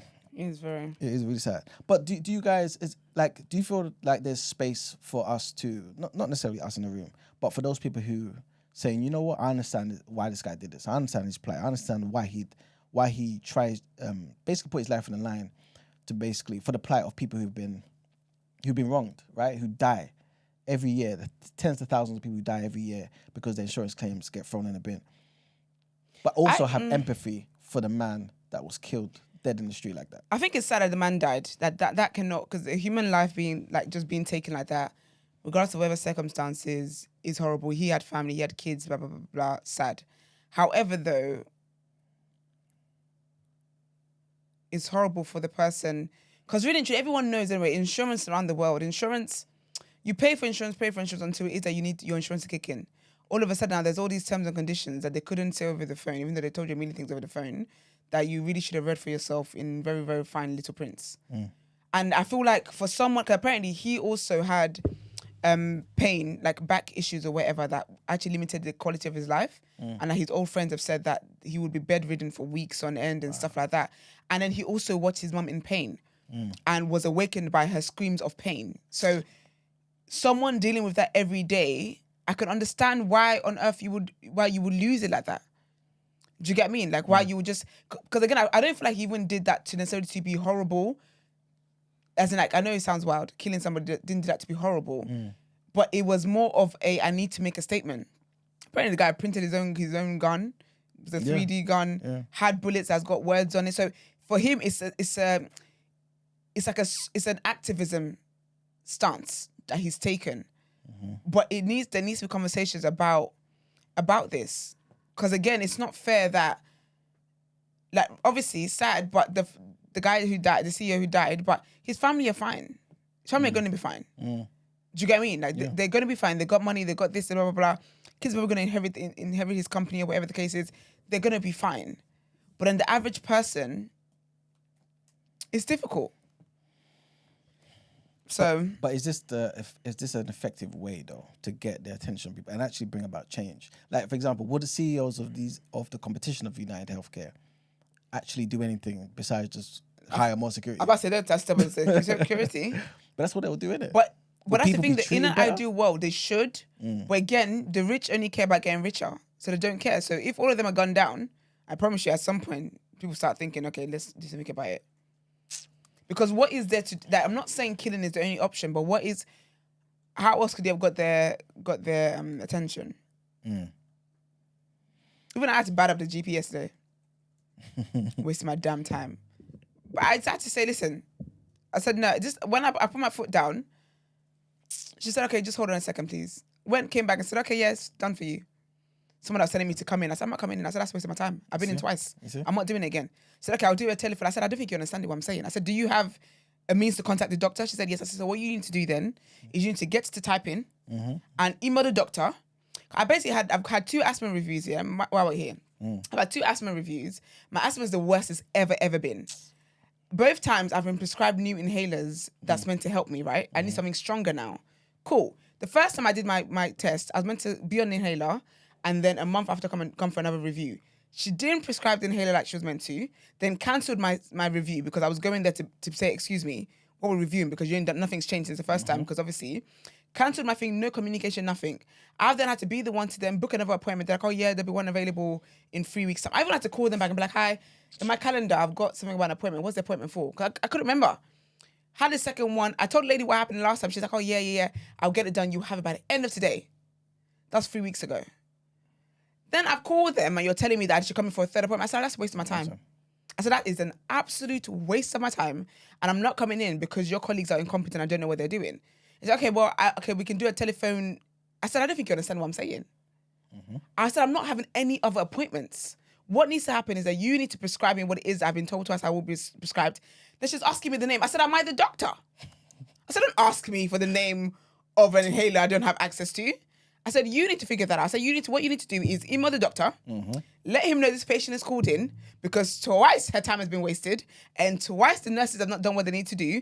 And so she's calling for you to send the medication to a pharmacy, and that's where I'll pick it up. Yep. I said, I'm not coming in, I'm not wasting my time because you don't know what you're doing. I'm not doing that. So, okay, sorry, just hold on a second. Came back and said, okay, the doctor's gonna do it for you and we'll have it. I said, when? When will I have it? Said, okay, well, he should do it by today. So, pharmacy, cool. Do you know what happened 10 minutes later? I got a text message. I've never got a text message from my GP telling me that my prescription's been submitted. I got a text message saying, hi, Miss blah, blah, blah, blah. I've sent it to the doctors now. I've sent it to the pharmacy now, so you should have it by tomorrow. It's ridiculous. Okay. Obviously, if it was the thing where, my thing went bad, I can see how someone would get to, I was so annoyed. Yeah. I can see how someone would get to the point where you feel like you want to shoot somebody down. Because especially when you're seeing the CEOs and you're seeing people that work for the company, they're rich. They can afford the best of the best. They can fly out if they feel like the medical services in this country don't even work for them. I can see why he went crazy. Yeah. It don't even sound like he went crazy. It sounded like this really planned. Like, apparently he dropped a YouTube video and everything. So when he was in McDonald's, there was a YouTube video that basically said about the truth of why he did everything he did. Like, this was for the NHS. At least we got the NHS. Like basically, Maggie said the same thing, man. Talking about something else and said, well, at least I don't have to choose between my mortgage and ambulance. See? At least we got the NHS. At least we got the NHS. That's what happens. And that's, for us, that's part of the problem. But I can't imagine Americans where it is that you can't even have a sneeze without, like, every single... What do you mean? And they've got gun laws. They're just shooting up and down the place. Imagine being shot, crazy. but you gotta go home and YouTube how to heal, how to clean a gunshot wound, how to perform surgery on yourself. Because God forbid you need the ambulance, you're gonna wake up your coma and they're gonna say, "Hey, here's your bill." It's crazy. It's sick. I don't know why that's more's not. I don't want to be ignorant and say I don't know why more's not being done over there about it. But from the beginning of time, all my life, that's what I've always heard. That it's difficult and it's hard. Yeah. Like being ill, being sick in America is the worst thing that can happen to you. Yeah. And there's other Nigeria exists. Yeah, there's that. Imagine, Do you get what I mean? So I don't know what is happening boots on ground wise, what people are doing for that. Because even when you think about even like the presidential elections, did Trump promise that? What's her name? Kamala. Did she promise that? She might have done, to be fair. That's probably something. I thought that should be the leading thing. Yeah. That's what happens, man. So, personally, if I lived in America, I'd see him as a hero. I think Obama... I want to keep it real. To be fair to Obama... Obama did the Obamacare. Yeah, exactly. But I hate people criticize that, though. Yeah, people do criticize it, yeah. But this is the thing, you just can't please everybody, innit? You can't. And when you try to do that, you're wasting everybody's time. You know what I'm saying? But I think healthcare is one of those things where people just say, God forbid, until it is that.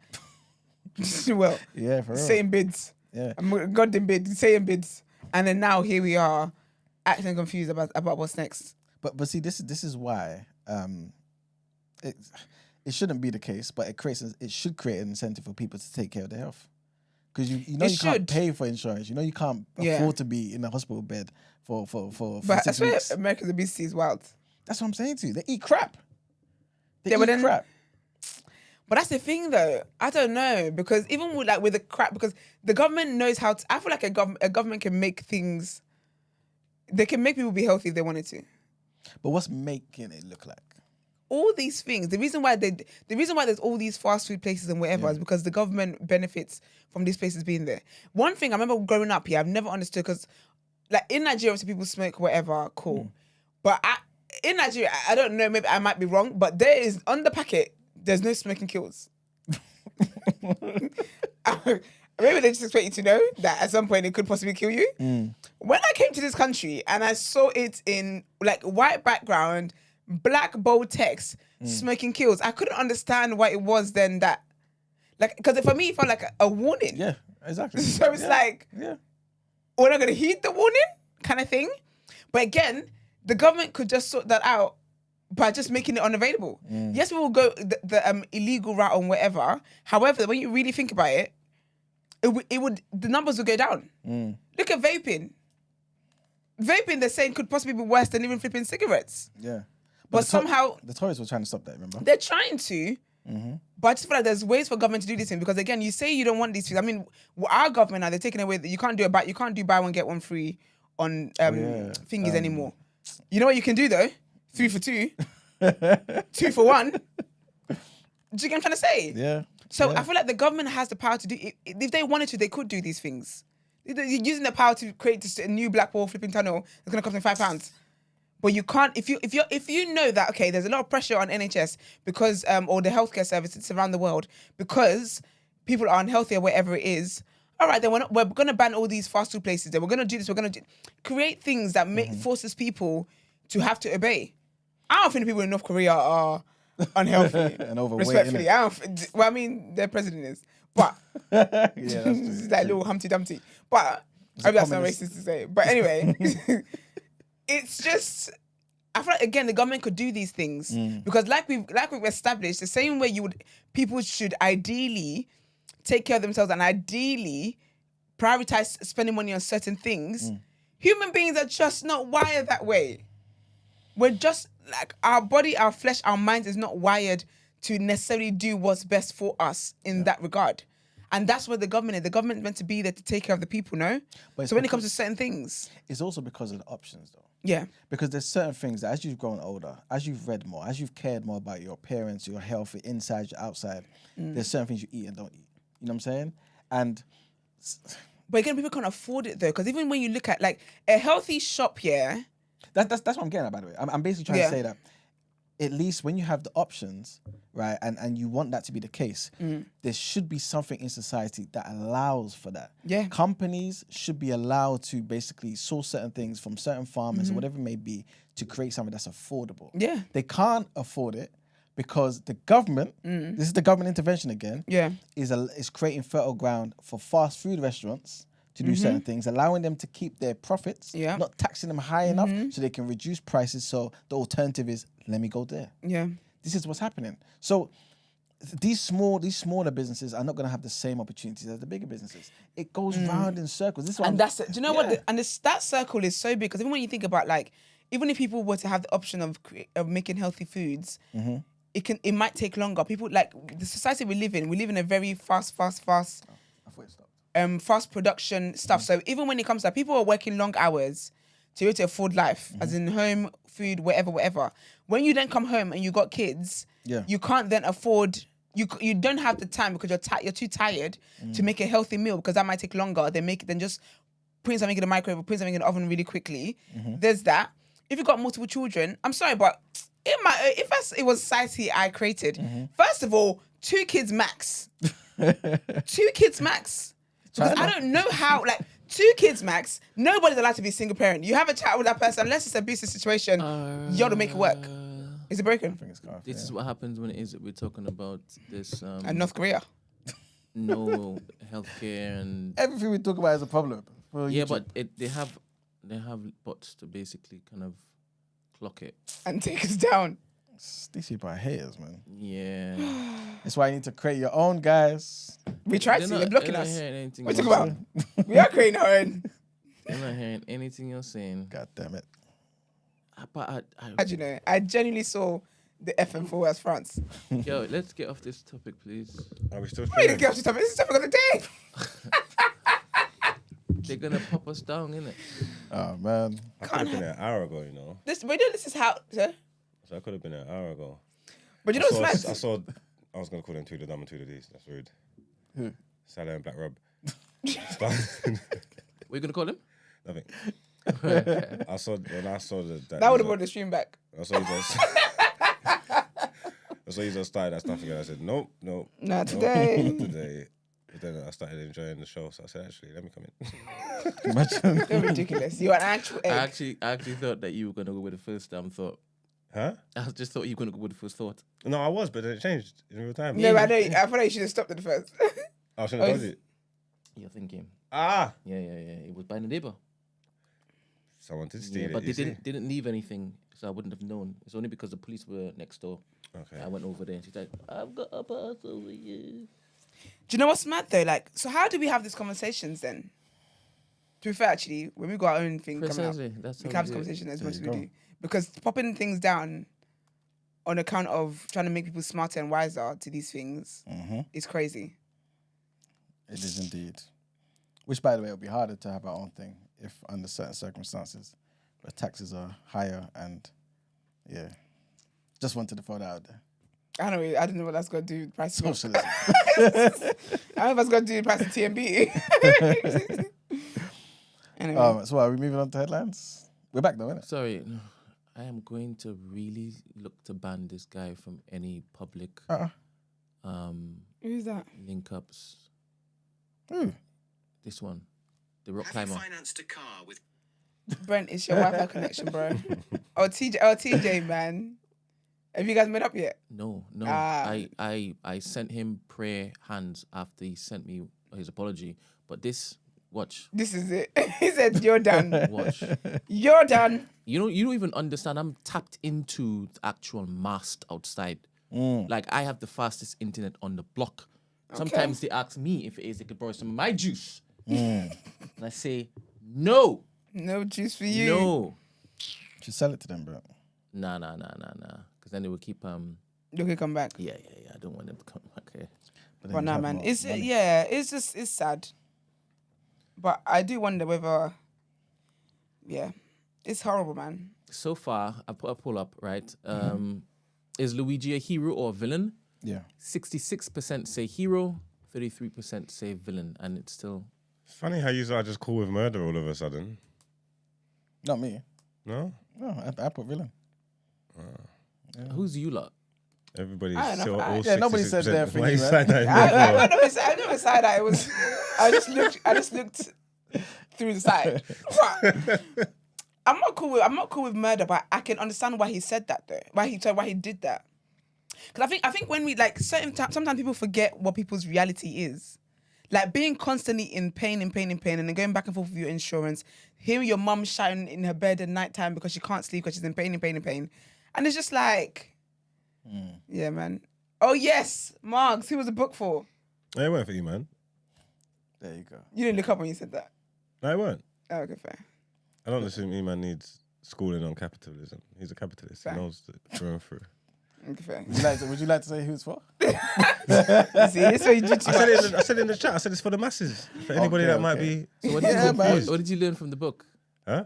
What did you learn from the book? That's a different story. For The capitalism. Yeah, I thought we were all capitalists in some way, shape or form. I think we are. Yeah, We absolutely are. 100%. No, we're not. In what way? In some shape or form. Everyone used the tools of capitalism to some degree. I think there's a gradient. Like, so we're like at the some of us at the start. He's in the middle. Yeah, move to right. More on the, tilt the scale a little bit. Man, got to fight the woke karate. Boy, Oh, Marlon asked a question, man. what do I want to say? 'Cause I think he asked it a couple of times, but sorry, I forgot. He said, ask E-Man, how do you calculate every day's mathematics? Isn't that like a secret meeting thing? Can you just tell everybody? Yeah, you got to enroll, man. You got to come to the meetings. I didn't get you. Google it. Ask chat. Oh, is that nation talk? Yeah, and the 5%. But it's essentially it's based off something called supreme mathematics. The maths is based off of supreme mathematics. No, as in It's giving maths and further idea. maths. There you go. We can make it complicated or we simplify it. But essentially, today's mathematics is based off something called supreme mathematics. Supreme mathematics, where every number basically has a corresponding meaning. So number one is knowledge, wisdom, understanding, culture, freedom, on. So today's knowledge and understanding. No, So- today's 12. So knowledge and wisdom. Thank you very much. And then you say almost like it equals all being born to. And then you add it up and then say the corresponding number there. So what's today? So it'll be knowledge, wisdom, all being born to understanding. Oh, so 1 + 2, 3. Exactly. So tomorrow when it's 13, we 1, 3, and then 4. Yeah. So tomorrow will be knowledge, understanding, all being born to culture, freedom. So it all links somehow. Oh, 100%. 100%. Interesting. Yeah, so basically you just got to learn the supreme Who mathematics. created that? Who's the founder? It's from the 5%. It's from the 5%. But it's set, initially it came out of the nation because the 5% came out of the nation. So basically the Honorable Elijah Muhammad, you know what I'm saying? He gave us the supreme wisdom lessons and he also gave us the supreme mathematics. Also the supreme alphabet, to be fair. But yeah, all that sort of stuff. Interesting. That's how it works. Okay. All right. Well, thank you very much. Yeah. Um, Everyone take care of yourself. a quick. Hello. Not you. When did you get there, Saleh? He ain't left. Did you even leave? He's never left. I'm back. You laugh like Rema. Supplied. At least Sally's standing on business, you get me? This is true. Where's the great debate? I can't believe I ain't heard his voice once in all No, this in stuff. fact, Some people are not allowed to No, call it- people call it. Black Rob. Like Rob. Don't say that too loud. Don't say it too loud. I don't Pretending to be the even Michael wanna- Phelps of debating that you got your brethren drowning in Michael foolishness. Phelps. Yeah, because to be fair, Black Rob was I don't agreeing even- with him, innit? He still has all day. There you go. And, I guess great minds, eh? Know what they say. But yeah, I don't even want to talk about that topic. That was never even the topic that I wanted. Like I don't want to down that hill. I'm here to talk about this thing that just happened with this Luigi guy because I think I definitely understand where people are coming from in saying that he's a hero, but I think a better title to use for him might be a martyr, because he's sacrificed himself for the cause that he's fighting for. And yesterday I was watching Piers Morgan's Uncensored, and he was doing his normal thing where he brings on people and then he forces them to condemn the actions of obviously in this case Luigi. Yeah. And it just didn't make any sense to me, because the what's it called?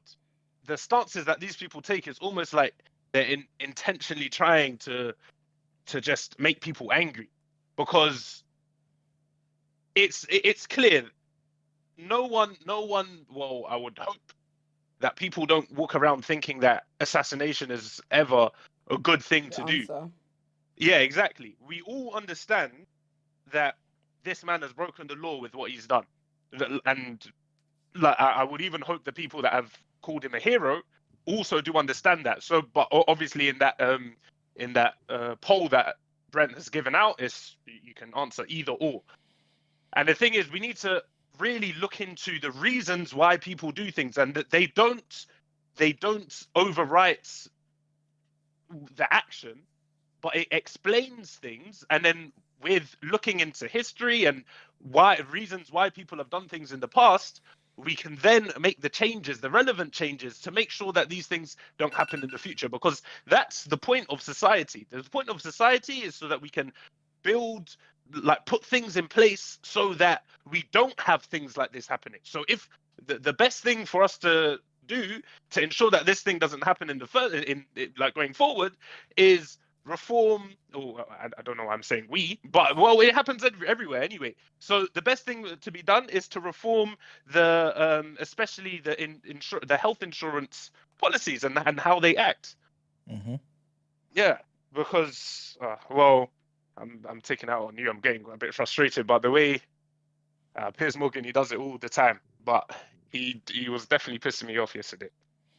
I know it may be a tough question to answer it, but how do you think any particular nation can reform their healthcare? Well, this country or America, for example.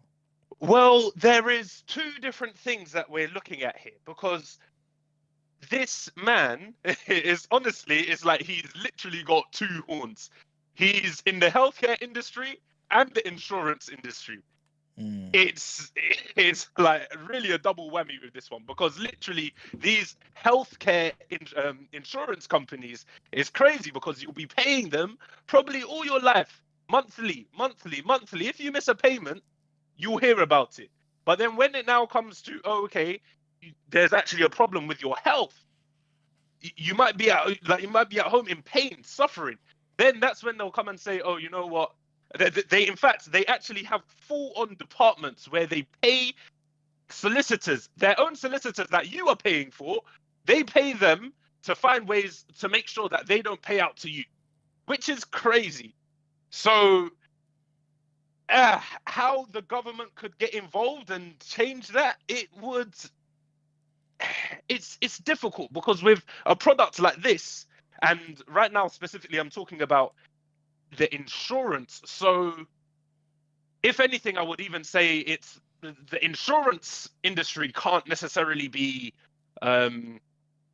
reformed in an effective way for that to make a difference. It would have to be the health industry, because the problem is these health industries are charging so much for their services when really and truly they shouldn't be that expensive in most cases.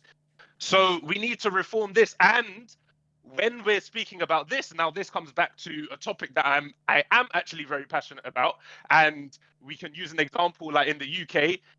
One of the largest killers in the UK is type 2 diabetes.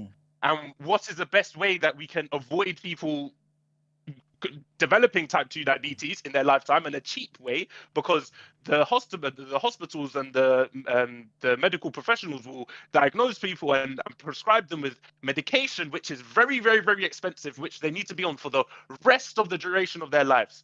So instead of doing that, what should people do? Stop eating carbs. And it's really that simple. But because with that, then people will be able to avoid so many different health so many different health like problems, especially specifically with type 2 diabetes and heart disease. And then with that, those fuel a lot of other diseases, and then we can move towards being a healthier nation, and a healthier nation won't be as reliant on health insurance companies, and then that will be the start of a better world. What's the population of America? 300 million or Yeah, 350, I think. They couldn't afford to have an NHS, could they? Nah, It's too big. not now. They could if they use their money properly. Yeah, but not then either. When did the NHS start? 1950, 1948 or something like that? Population and citizens, what's the number? Hmm? How many people? What's the population and what's the number of citizens? Because technically NHS is for citizens. No, but everybody uses it though. Yeah, but That's true. Yeah, everyone uses it. innit? If you're willing to wait in the emergency room. but in America, because they already deny people anyway. The population in 1948 was 146 million people. Sounds like Nigeria. Just Vibes. that's it. The sex and But vibes. I'm saying even then, would they that would be a hell of expensive. But there's a lot of people that work in healthcare though, because as much as you can have like, you can create it to be able to handle it. To be fair, or at least somewhat handle it. Well, England can't even handle it with the 70-something million people. Yeah, but there's a reason why though, because they're spending money on other stupid things when they should be spending the money on the NHS. Like No, them I- nurses are underpaid but I and think- overworked. And the reason why as well is the fact that we are the way we're living our lives, we're not allowing the NHS to provide for us. Literally, like in this country, we've got mass scale like the NHS are rolling out campaigns, stop smoking and stop sugar. Whereas like okay, stop smoking. 70,000 people die per year in the UK from smoking cigarettes. 140,000 people are dying every single year from type 2 diabetes. How come? And we know that type 2 diabetes is caused by insulin resistance. And how do people develop insulin resistance? By having consistent insulin spikes throughout their days over 30, 40 years. And that's why when we get to the ages of 40 and 50, we see that it's 40% of people over the age of 40 and 50 years old develop type 2 diabetes in their lifetime. That's almost 1 in 2. So really and truly, we know that, okay, how are people developing type 2 diabetes? Through insulin resistance. How do you develop insulin resistance? By having consistent insulin spikes throughout your life. So how do we stop those out? Get people to reduce and cut out the carbohydrates that they're eating, and then we won't have this. And then, because really and truly, that is the main that's the main health problem in this country right now. And that is majority of deaths in this country are caused by type 2 diabetes. Sorry. Obviously, I know when you come in the studio, we're gonna have a conversation on this, because I do want to ask you: are you saying carbs, just carbs, flat out carbs, or are you saying specific types of carbs are bad and we can't eat other carbs? Now, you see, this is the thing. In an ideal, perfect world, carbohydrates would be very good for us to eat in terms of even fruits and stuff. Okay. Now, the problem that we have is that, okay, if we look at the dog, if we look at dogs such as pit bulls and chihuahuas and all these dogs, now we know that the origination of these dogs, God didn't put these dogs on this planet in that form. Now, with the thousands of years, hundreds of years, whatever you want to call it, of interbreeding, we've created specific types of dogs, which now it's like they're running around. Some of them, they can't breathe. They've got all these health illnesses. They're not in the perfect form. But that is a clear example of how we have completely messed up like a whole complete like species almost. Now we have done the exact same thing with our carbohydrates, with our fruits. So now these foods that we're eating, the carbohydrates, their sugar content is so much higher than they ever should have been. This is the reason why we need to stay away from them, because it's not, you're not just eating the potato that God put on this planet originally. We're eating a version of a potato that has been genetically modified so that now it's so much larger. It's got such much of a higher sugar content. So when you eat it, it's going to spike your blood sugar in a way that it never should have originally, like God didn't want it to happen like that. But as we're eating it, that's the effects that it's having on us. So this is why I say that the best thing to do is to avoid all those foods altogether, because even when you're eating the vegetables and the other foods that we have available to us, even with those things, they have still managed to find ways to increase the carb content in them as well. So if we're trying to stay as close to the actual limit, and I fully believe that in this current world that we're living in, the carbohydrates that we have available to us, maybe hundreds of thousands of years ago, they would have been perfectly fine to eat. But what we've done to the food industry, we've completely ruined these foods. So this is why I think that we should not be eating these foods at all right now. So what do we because eat? it's well, we can eat everything else. So meats, chickens, fish, If you're not vegetables. even pumping them meats with injections. Yes, and I believe in all of this. Yes, I also believe that they are doing that as well. But that doesn't mean that just because they're injecting the meats with things as well, that we should opt in for the insulin resistance route, because that is literally what eating these carbohydrates day in, day out, getting these consistent spikes every single day, it literally leads to. It's a direct path. That's how it works. I think most people, that's how it's developed. I think most people will say that you should have a balance, though, innit? I don't think anyone's saying just have carbs. And granted, I agree with you. I think as a society, we probably eat more carbs than we should do, right? Yes. But surely a balance is good. Surely the natural whole foods are good, even if they are carbs. Like, for example, you may not have the stats to hand, but what's the percentage of people that are dying from type 2 diabetes back home in Africa? I don't have those stats to hand. Yeah. But is it as much of a problem back home as it is in the UK, in the West? I guess what you look at back home is life expectancy. Yes, because type 2 diabetes within the black community is so much higher. Much higher. But again, I don't have the stats to hand. I'll tell you straight, right? But when we talk about the black community and type 2 diabetes being in the black community, I'm pretty sure a lot of that is in America. Back home, it is. I'm pretty sure in the past, again, you can correct me though, I've looked into something where basically they basically were able to ascertain that starch and things like that were not the issue back home. Because back home we eat every day, bro. Every day. Every single day. There's rice, there's eba, there's bread, there's every single day. You know what I'm saying? So it's something else, I think. I think it's the type of carbs. I don't think it's just carbs. Yeah. That's basically what I'm coming from. Obviously, I want to be corrected. You know what I mean? If I'm wrong. And I think it's also preservatives as well and all that stuff. I don't have any stats on type 2 diabetes back home in Africa. Yeah. But what I can do, what I'll do is I'll do the research and then we can revisit specifically the problem in Africa. Yeah. Well, once I've done the research into that, then we can talk about that as well. Cool. Beautiful. Yeah. Beautiful. But it's a massive problem. Massive problem, and it can easily be reversed. Be reversed, because all these people, 140,000 people, those are only the people that are dying every single year in this country from it. They're dead. But so that number, imagine, is so much higher for people that are approaching that stage. And people getting amputated, people losing their sight, people they can't even move. And it's because of this addiction. And it's due to people like this man that was killed and the industry that they're in, the pharmaceutical companies and the big food companies. Yeah. Because they're succeeding.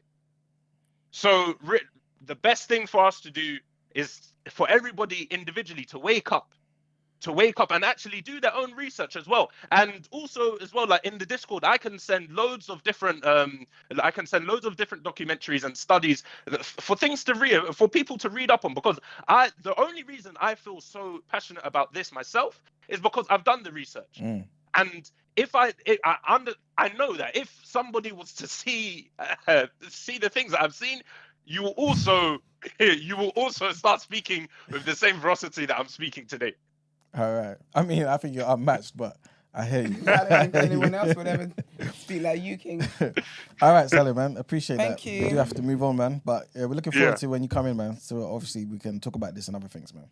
Oh yeah, definitely. And I'm gonna start looking up Africa. Type 2 Yes. diabetes. Please Start do. looking up Please do. Africa. Okay, speak All to you right. See you guys. later, Sally. Yeah.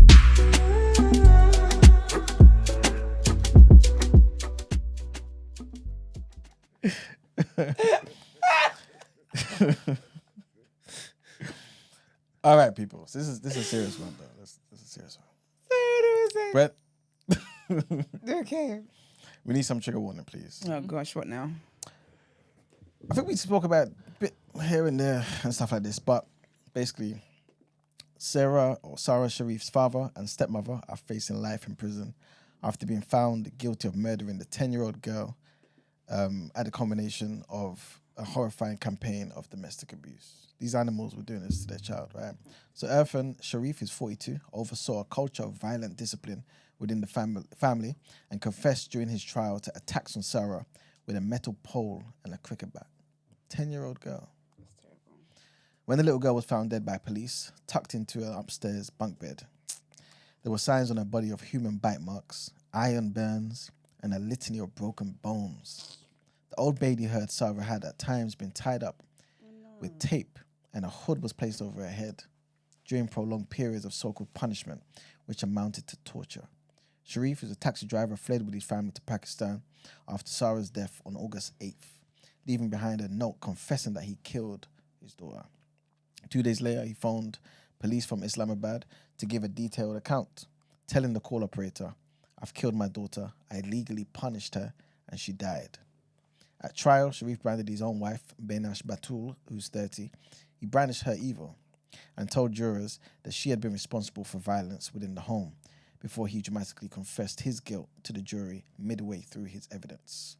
In incredible scenes in front of the jury, Sharif said that he took full responsibility and admitted the appalling violence that he had meted out on his daughter.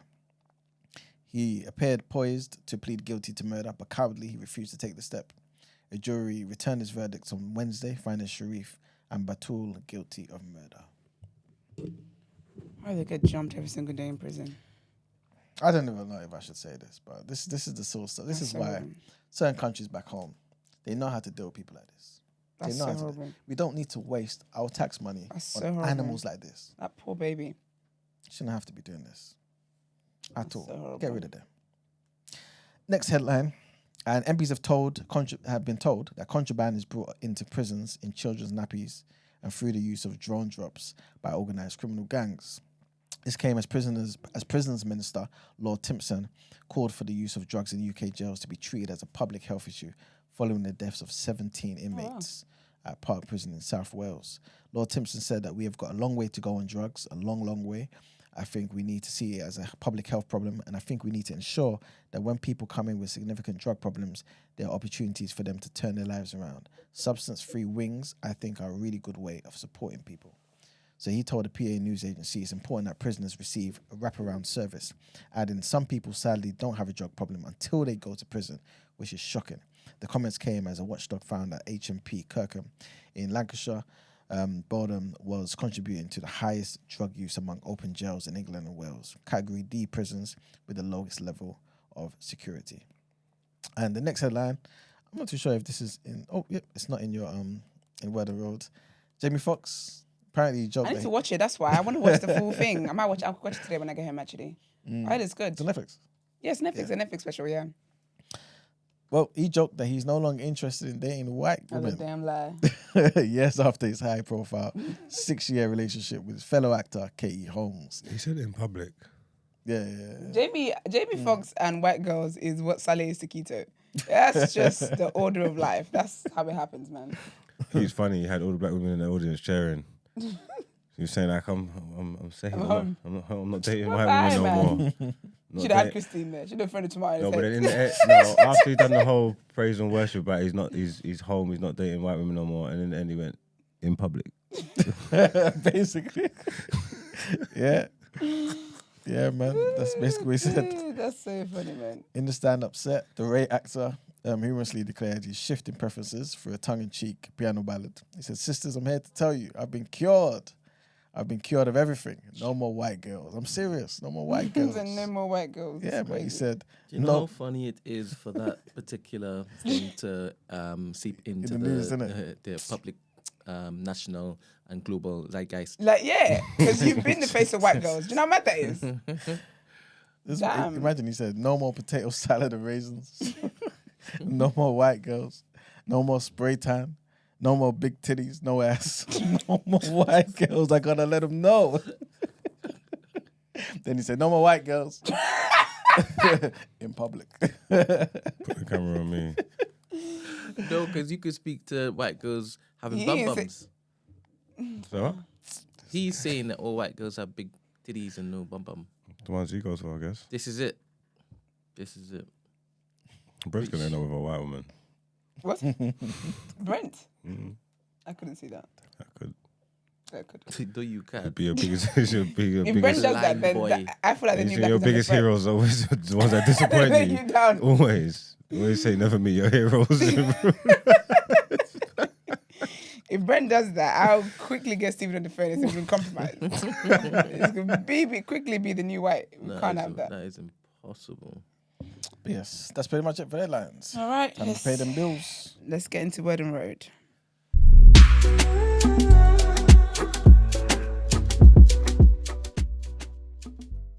You heard him. You catch you the next break. I lied.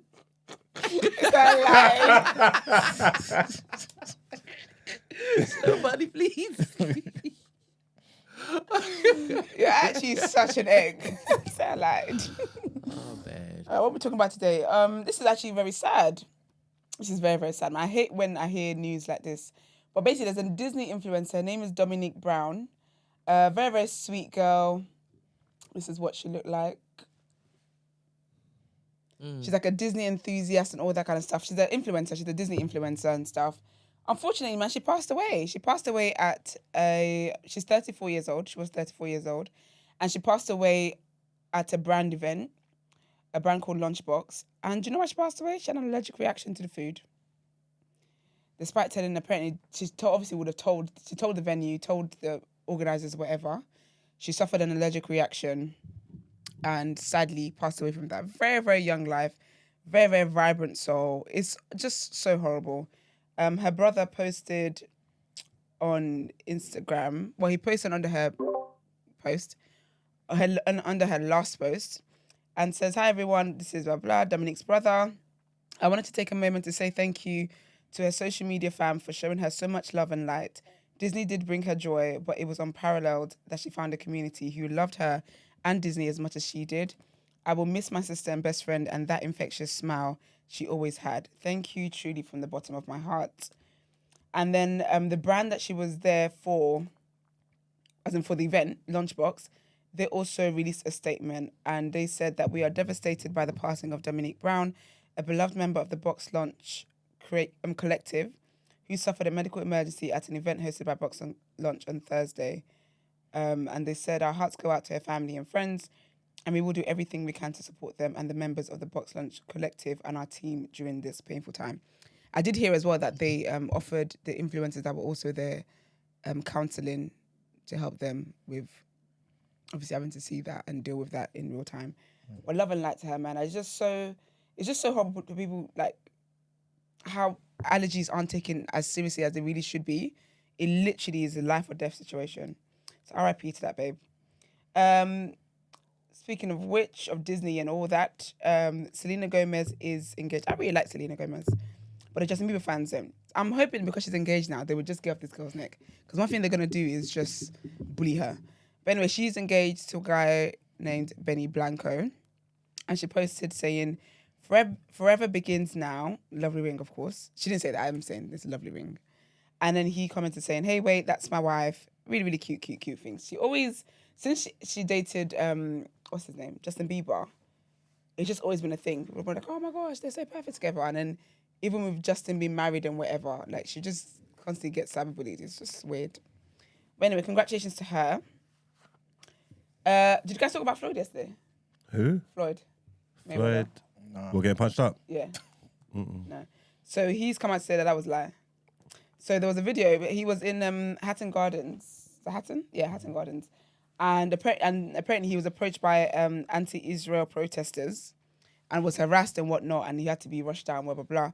But he posted a statement and he said, "Let me set the record straight. There's no truth to the rumours going around. I wasn't punched or touched in any way. What you're seeing is just my security doing their job to keep things under control. I was in the UK for a quick 48-hour stop to do some shopping, and unfortunately, people let jealousy and negativity fuel false stories. I'm perfectly fine, and there's really nothing more to it." Nothing more to it. I wish he did get punched up. I was saying, So you wish you did get punched up. where was he? I was saying that I don't think it's true though, because they were doing that filming. There would be live footage of him getting in fisticuffs if that's actually happening. I love the word fisticuffs. I just love that word so much. So I was thinking, it's probably just some hype and bullshit. Yeah, I reckon so. And then lastly, so to be fair, this was in the paper, in the filing that we talked about on Tuesday, when Jay-Z's lawyer, Alex Sparrow asked the judge to dismiss the case, get the girl's identity revealed, blah, blah, blah, blah. So for context, basically, trigger warning, actually. Sorry, Brent. Trigger warning. Jay-Z has been accused of rape of a 13-year-old girl, allegedly, with Diddy. So he's now named in Diddy's lawsuit and whatnot. And obviously, he's released a statement. His lawyers released statements. They're basically denying all of that. And Jay-Z is saying that the lawyer that is representing the alleged victim, Jane Doe, is a scammer. He's not a serious person. So basically, in the filing to the judge for the girl's identity to be revealed and stuff, they also mentioned that apparently there was a girl that came forward about some kind of assault or something like that. And Tony Busby, who was representing all them 120 people over Diddy and stuff like that, accusing Diddy of sexual assault and stuff like that. Apparently, they tried to make her lie about it. So the girl then contacted Alex Sparrow's firm, and someone in the law firm obviously spoke to her, and that person signed a declaration saying that they had a adult female resident who basically is alleging that she went there for one case, and apparently Tony Busby's firm was trying to get her to rope Diddy in and say this about Diddy and blah, blah, blah, blah, blah. Obviously, they're using this as further evidence of why it is that this is a bogus claim and whatnot. But yeah, I'll keep an eye on all that stuff. That's going on. And that's it for Word of Road. Let's get in People's Journal. Lovely. Good morning, the Angry African. Who's that? Somebody's that on the name? Discord. Yeah. Morning, Angry. How you doing? You want to unmute your mic?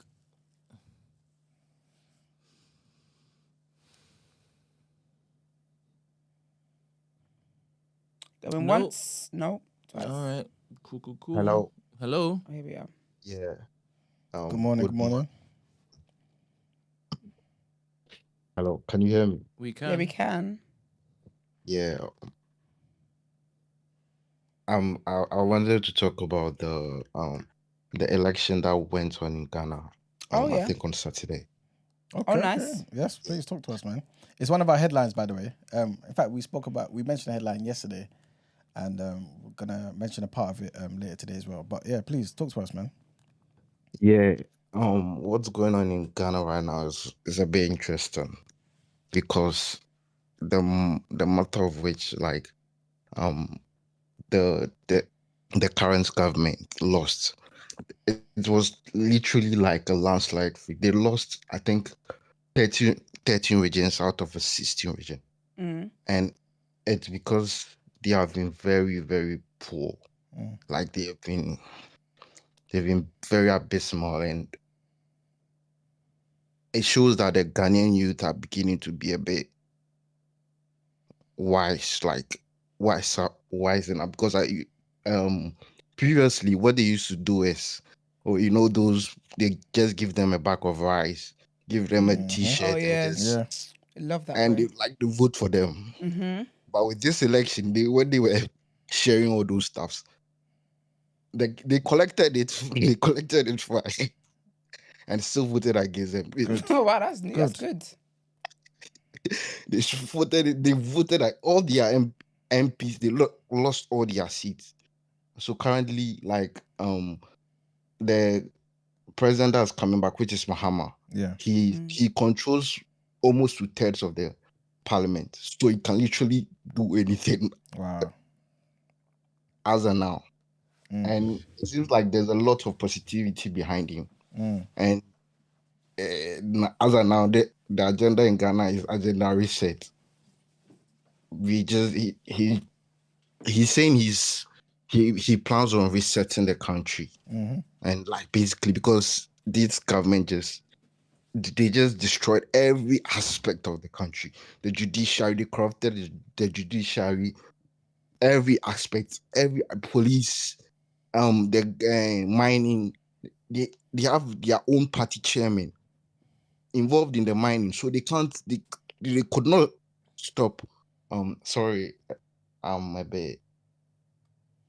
Hello? Yeah, hello. We can hear you. We're here, we're listening. We're here. You're doing well. Yeah, man, we appreciate it, man. We're listening. Yeah, so like they had their own party members involved in the fight against Galamsey. So they couldn't stop it. He placed his presidency on the line that he's gonna stop Galamsey, and if he doesn't stop Galamsey, I don't. Let me try and remember what he said. He said, he fighting Galamsey is gonna cost him his presidency. Yeah, he's willing to do that, and he did nothing. And journalists to go inside the bush, show clearly people mining, clear. The military people come there and sack the journalists. People mining with impunity. People are doing what they like. Oh, your they are no leaders. Like everybody's just going haywire. And do you know what like irritated Ghanaians the most? To add salt to injury. Before he became president, he was like he went to Israel and he made a pledge to God that if God allows him to win the presidency, he's gonna build a cathedral for him. Yeah. So when he came into power, he's like, I'm going to build a cathedral for God, and it's not going to involve any state funds.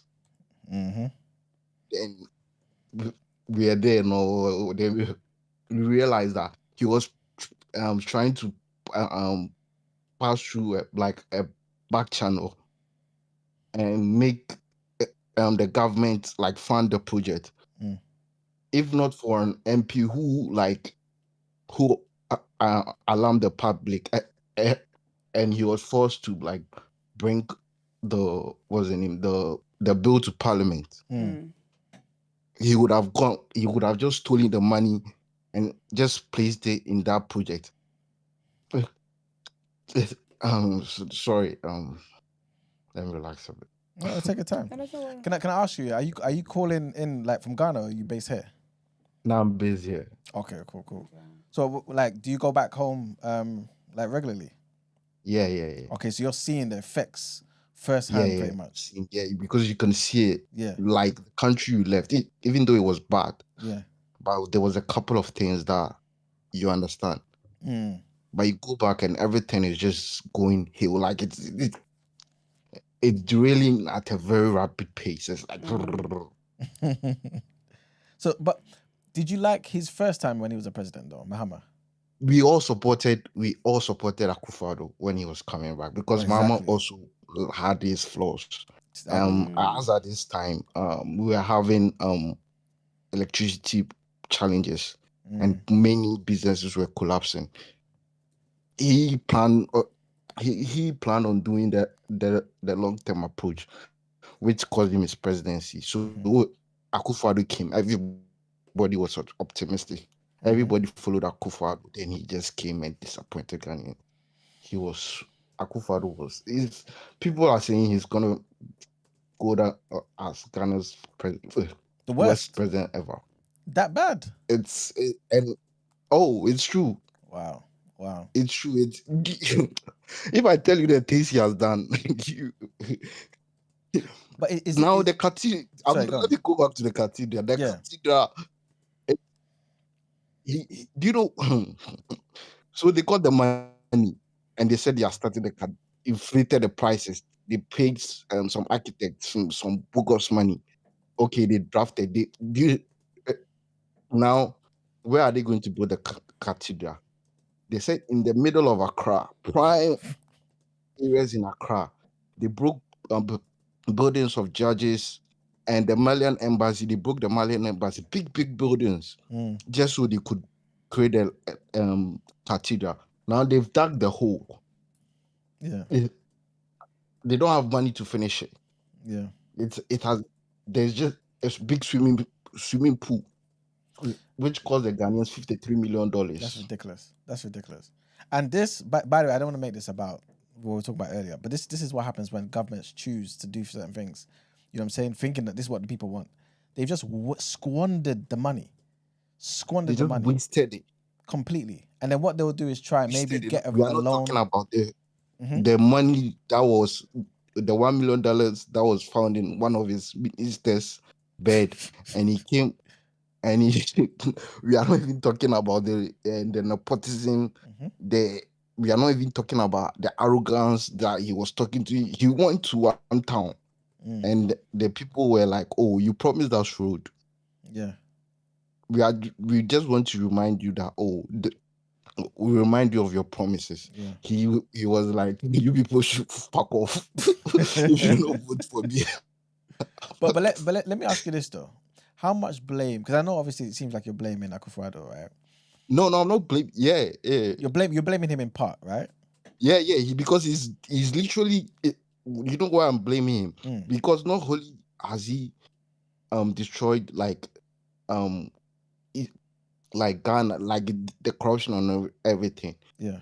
But MPP used to be the party of the elites, like you understand. Yeah. The people who went to school, the lawyers, but he has literally dismissed the party.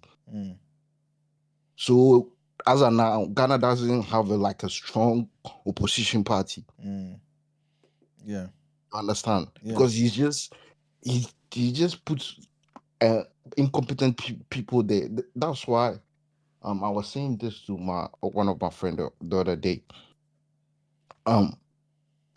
The political systems, they are the foundation of how the country is going to be governed.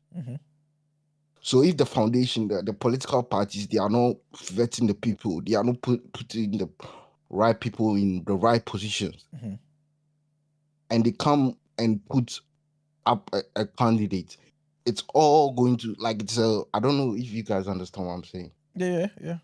100%. It's just gonna amount to the same thing. But then I guess I would ask you, wouldn't the same thing happen with Mahama? That we hope not. You know what's different with this? He has the people are behind him, and he's seen what we did to Akufo-Addo. After 2 terms, people mistake Ghanaians to be very dark and very calm. But I want to find a Kwame Nkrumah quote about Ghanaians. He says, I don't remember the. I think I know the quote that you're saying. Yeah. Is it along the lines of we're calm, sort of? I'm paraphrasing. We're calm, but when put in that position where we need to respond, we will show you. Yeah, we'll show you. Yeah. Because people will assume Ghanaians are very timid. But what we just have patience. We just have patience. But if it's time to strike, we just strike, and we just this is a typical Ghanaian behavior they show the MPP. Yeah. I was gonna ask you. As of now, yeah. No, sorry, go on. Yeah, as of now, what he has to do, and everybody on he has to retrieve all the loot, and the whole country is behind you. He doesn't even have any option. Yeah. But how the judiciary, do you think he's going to be he's able to gonna do that? reset it. Yeah, he's gonna be able to. He has a 2/3 majority. No, but The minority don't even need to come to parliament. They don't. And the ruling party doesn't even need them there. So they are not going to have any like opposition. Basically, that's the sad part about all this. Yeah. You know, I like. Sorry, go on. Yeah, and also, he's talking about having a constitutional reform. We don't know what might come out of that. Yeah. It might be possible. He puts himself to be able to run again. And again as and again. Yeah. Even though he, with that, I think it's an entrenched part of our constitution, so he has to bring it back to the people. Yeah. But if he performs and people see he's doing well, anything is possible at this moment. Yeah, I mean, and it's like this election showed the politicians that you can't come and just be not work and do anything and think like, oh, last minute I'm just gonna spread money and it will not work. Yeah, 100%. Like, so if you're a politician and you are going to come in and you think that's your strategy, this election just proved that. Yeah. No, Ghanaians are past that. Like, our democracy has evolved. Obviously, there are some people who obviously do that. There are in Ghana. There are people who are obviously would along the tribe, religion. Somebody who just vote. Some people just vote because the candidates, how attractive the candidate is. Some you ask somebody, oh, this guy is just beautiful, that's why I voted for him. Obviously there are those kind of people, but they are deciding people. Like they are the floating voters. Yeah, those are the people who are and one thing I will say, like Akufo-Addo did that backfired against him, is that free SHS policy he did. The free what? He forgot that now every Ghanaian is going to school now. Is at least having secondary level education. So the mindset is a bit evolved now. It's evolved, and just use those silly old techniques. You have to be a bit and also yeah. I mean that I don't were you about to say something? No, I was just gonna say that I appreciate you calling up and giving us that information. You know what I mean? Because obviously I know that you know exactly what you're talking about. You know what I'm saying? What I was gonna say to you is, like I'm happy to hear that you're optimistic about Mahama making a difference. I'm not optimistic about Mahama per se, but at least you believe it'll be better. You believe it'll be better than Akufo-Addo, right? Yeah. No, you know what I mean? I'm just interested. I'm excited to see how this will all pan out. Well, because it's it's a like there's been a shift ever since I've been growing up. Like I grew up, how things have been running. This has been different, very different. Yeah. And I've literally not seen anything like this, because elections in Ghana are usually very close. Yeah. It's a landslide, isn't it? Yeah, this one was But before you go, I just want to ask you a quick question, yeah? Obviously, you know, Ghana, this is the first time that they've had like a first female vice president, right? Yeah. How do you feel about that? Do you feel like this is a sign of Mahama moving things in the right direction? Like really reform, like you mentioned? Yeah, it's another positive thing I've seen about this party, the ruling party as of now. Even the people, they are communicators. You can see women, brilliant women who speak, and like you understand, you can't doubt their capabilities and those stuff. But the thing that maybe the MPP were also trying to do the same, but they were just producing women who were not like I don't know how to explain it. We're just any woman. They just put her there, and she just speaks anyhow. And people, if people see women like that on television and they are speaking anyhow, it like what's the name? It puts a dent on the good ones who are if I don't know how to put this. No, I get what you're saying. It basically just makes it harder for the good women. You know what I mean? The competent women. You just put anybody there just because. So, but and just the communicators, like you when somebody speaks, there's a difference. That's basically there's a difference. When somebody speaks, you know this person knows what they are talking about. This person doesn't know what he's talking about. Yeah. So and she's been a vice chancellor. She's overqualified than the previous what's the name the NPP party vice president candidate. He was the one who said who stood in Kumasi and said that Kwame Nkrumah did not do anything for Ghana. Imagine. He said Kwame Nkrumah did not do anything for Ghana. That's insane. Because he only gave us independence. Because the MPP party.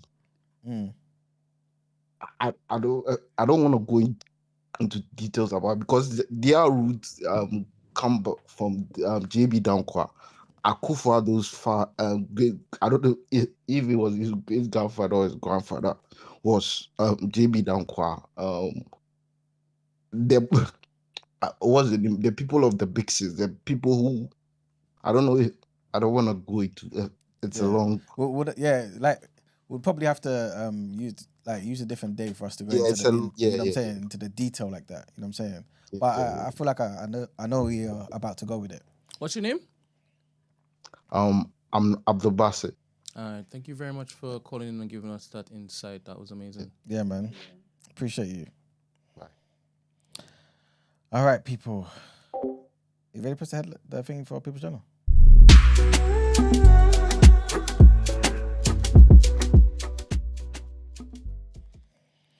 All right, people. Welcome to the People's Journal, where I give you the news from an economics point of view. I'm going to be quick with this one.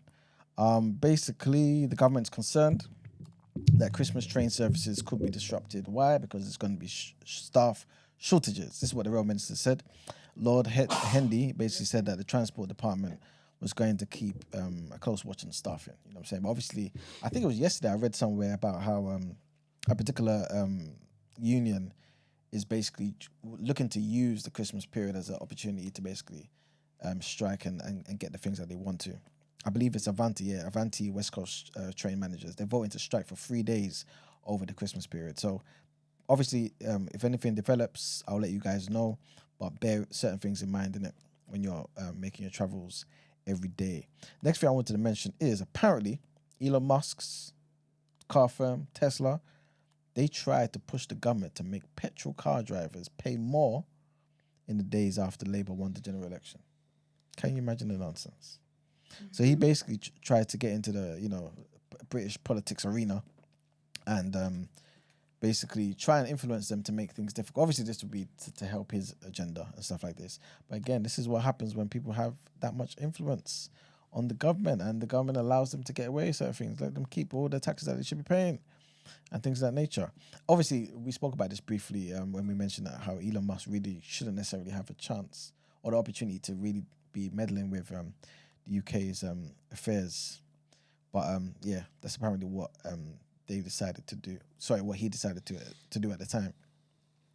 I believe last time we spoke about, a couple of times we spoke about Alex Jones and his whole InfoWars website and all that sort of stuff, right? His whole platform and having to sell it because obviously he had to pay the money to the people that he wronged in the Sandy Hook Elementary school shooting, where he basically said they were just staged actors.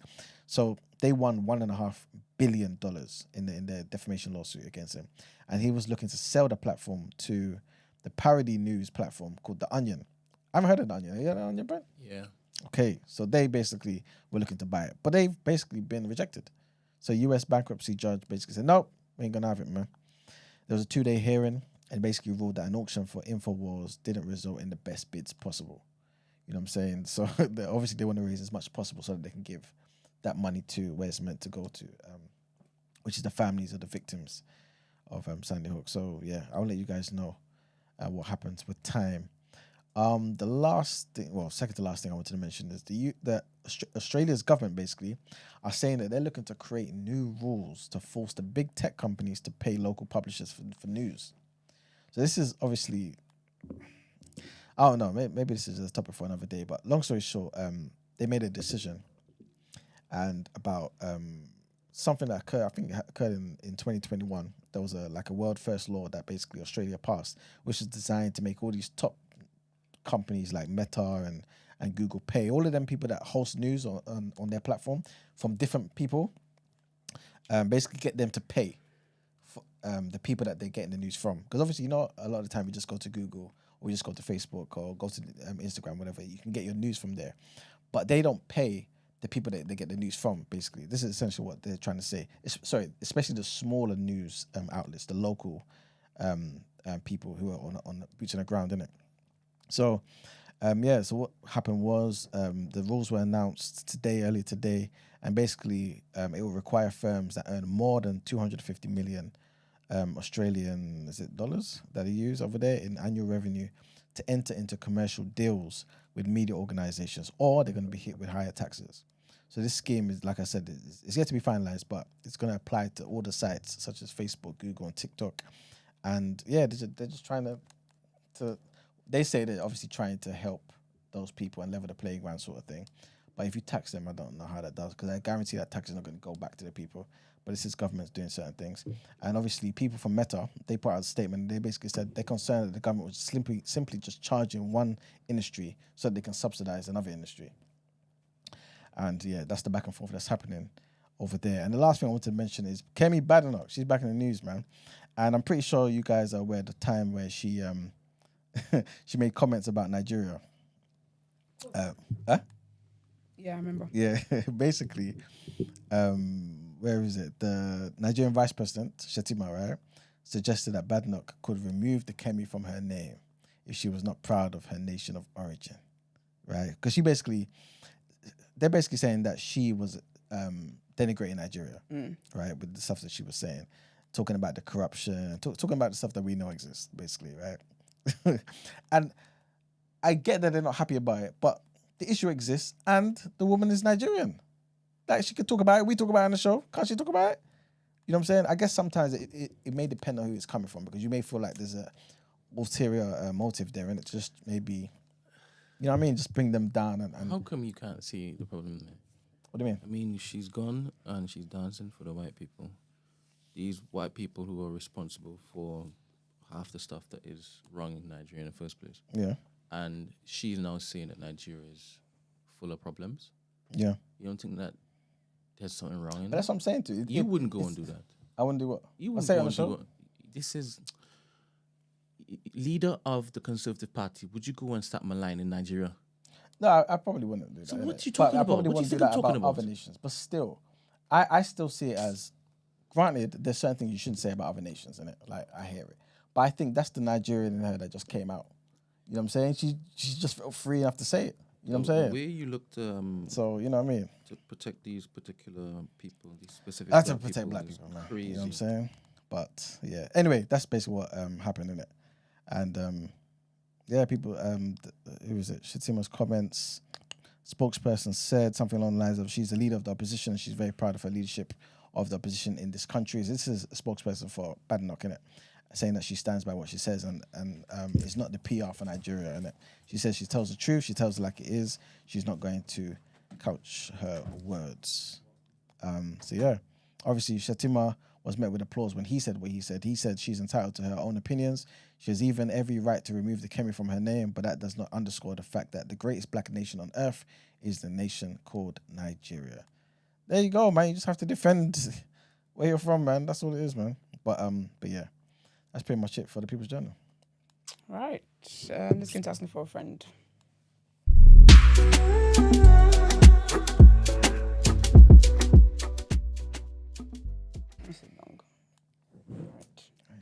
So this person, let's do the men mugs. Should we do a headline? Come back. Yeah, I say we do that. BRB.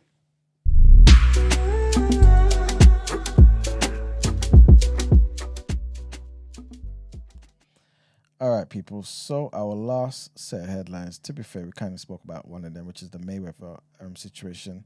But the next one, trigger one on this one, man. And Lennie De Ice, who's the British producer who pioneered the sound of jungle. Unfortunately, man, he passed away, man. You know what I'm saying? He had a track called We Are Ye. You know what I mean? And jungle. Yeah. And Wickeder. He's a legend, man. Jungle is massive. There you go.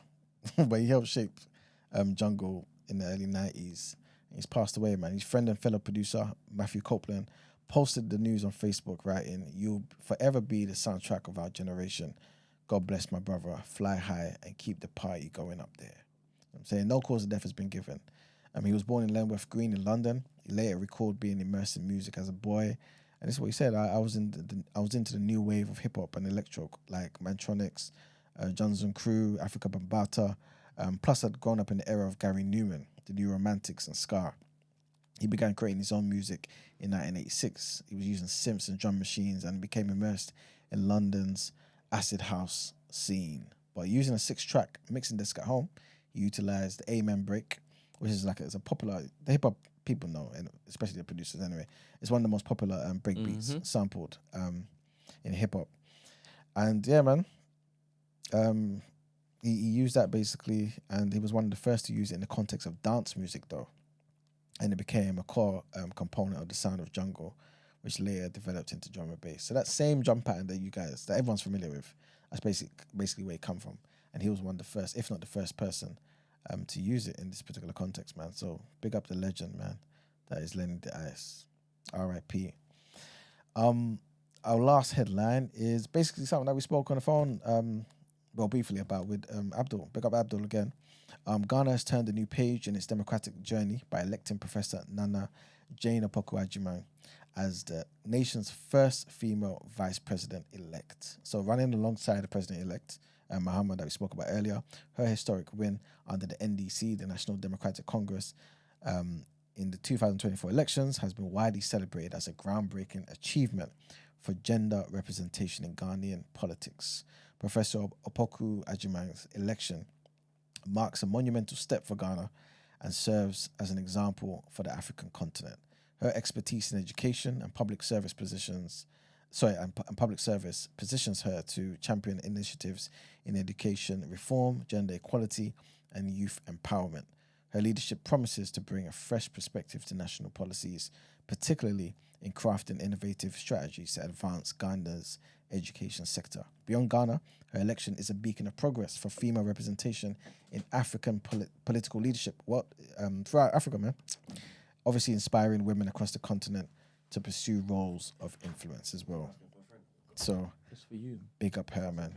Yeah. Big up her. You're winning. But that's pretty much it for the headlines.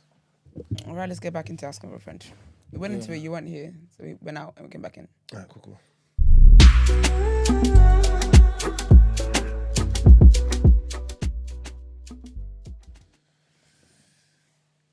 What? You trying to set me up?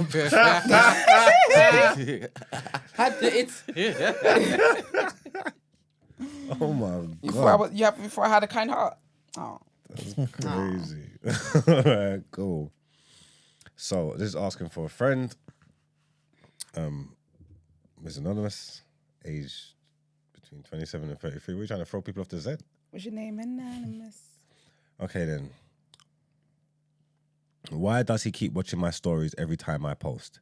If he's moved on, why watch? He is the first one to see it every time I post. Is this lame behavior? Yes. You got back? Like, have you got something for him to watch? Like, anyway. We dated, the dates were good, and due to miscommunication, we ended it. Well, I ended it. We became friends with benefits, which I didn't mind because the sex was amazing. He stated that I was the best not gonna lie, I moved on mentally and went on a few dates, as in I was okay with the situation, and so was he. One time, I made a comment on my status like, I hate when people assume I'm single just because I don't post. He literally replied so quickly, and then was asking me to come to his. I definitely went to his, and we did it. I feel like he was testing to see if I moved on. God, he failed. In the last few months, he's been so quiet. I suggested sexy time, and he was like, nah. I asked him straight up, is he seeing someone? And he said no. I was like, okay. From that point, I was thinking, yeah, this situation is done, because why is he moving weird? A few months later, he said he moved on and is going on a vacation. I thought he was joking because a vacation would suggest that they're girlfriend and boyfriend. He told me they're dating. My ego was bruised because I was thinking, damn, why didn't he communicate with me properly? Because we definitely won't be having sex. But I wanted the last hurrah. By the way, I moved on. I fell in love with someone this year, but due to the distance, another country, it didn't work. I generally don't like my friends with benefits like that, and I know it's my ego and insecurities. My question is, though, why is he keeping tabs on me so much? I will not get back with him at all. I will delete him on December 31st. Why are you waiting? But this has happened to me on many occasions where exes always watch my stuff. Like, why are men like this? I'm someone who overthinks. Now I'm starting to think, what was it about her that made it last, etc. I'm not usually this person. One of the red flags during the dating stage was he was keeping in touch with his exes, which I hated because I thought, why haven't you moved on? That was a big deal. Now I'm starting to think, did I make a mistake? This guy just sounds like a hoarder. With the guy. Yeah, he is. It's a hoarder, man. It's hard to detach from. You don't let good things go. You know. If people don't block people enough, that's the problem. That's actually the problem. Because I feel like guys love to play those little mind games. It was so funny. It just been like, oh. It's just like reminiscing it and just keeping tabs on it. Because at the end of the day, you're still his thing. You know what I'm trying to say? Like, if she loved the sex, it was amazing. It was one of the best you ever had. Like, I can't believe you didn't even fight back. Huh? How are you gonna put a status up saying just because I don't impress my man doing I'm not in a relationship? He slid in and said, "Come." He said, "Okay." She's single, isn't it? I would have been like at least try and pretend a little bit. Be like, no, I just posted this. Like, so why did you post that then? Yeah, I don't know. The people are right. The people that you think are saying because you're single, because you're not posting a man, it means you're single. They are right then. Because you were single. Why do you think? Do you think it's what do you call it? Behavior? What behavior is this? Lame. Lame. I must be a lame because I still be watching, man. I don't be letting go of the good days, man. I'll be watching the stories. I'll be seeing, just waiting for a change in the temperature or. You know, like changing temperature is wild. You know, like just looking for the signs. Anything they're like. Because you know what goes around comes back around. You get what I'm saying, like. So, but if you don't ever check or if you're never there, then you ain't never gonna. How you know he's coming back around? All right then. You know what I'm trying to say. Don't say all right then, like I'm agreeing. I just hoping you finish your sentence. No, I stay watching. I stay looking. I'm still around. You get me? I'd follow. I'd like. You think, why are you still liking my stuff and with me? Like, it's been like 6 years, brother. Like, allow me. It's like, no, like, you allow me.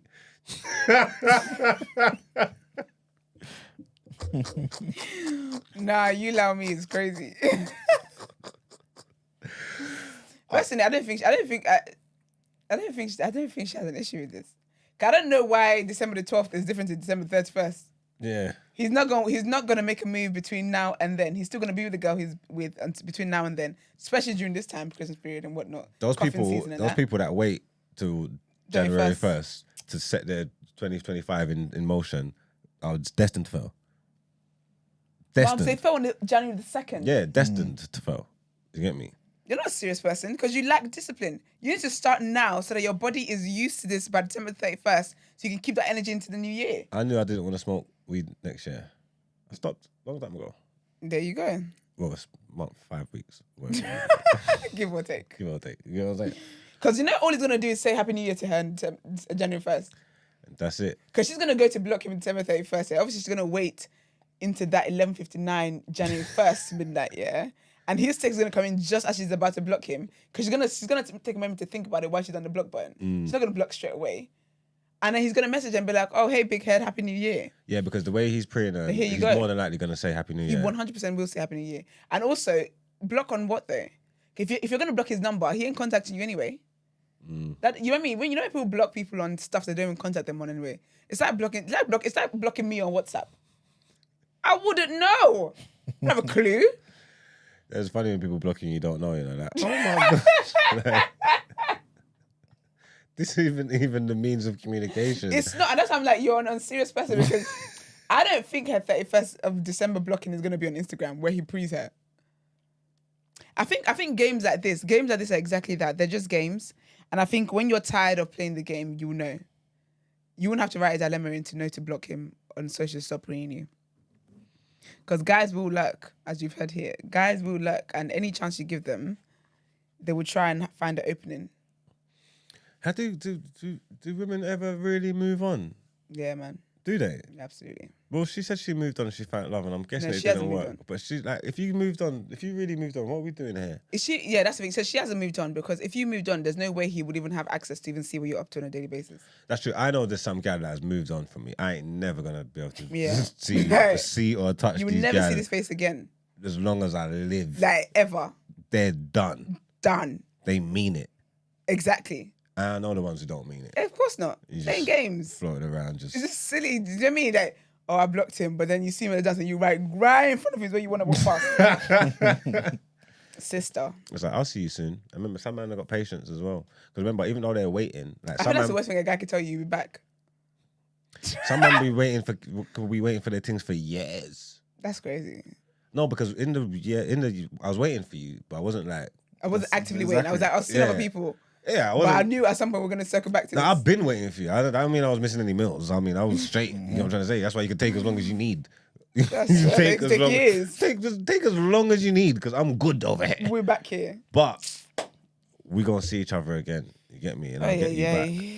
And that's crazy. I've lived long enough to know that time is crazy. Like, like you might think, like, there's people who gone like 7 years sober. They thought they was done.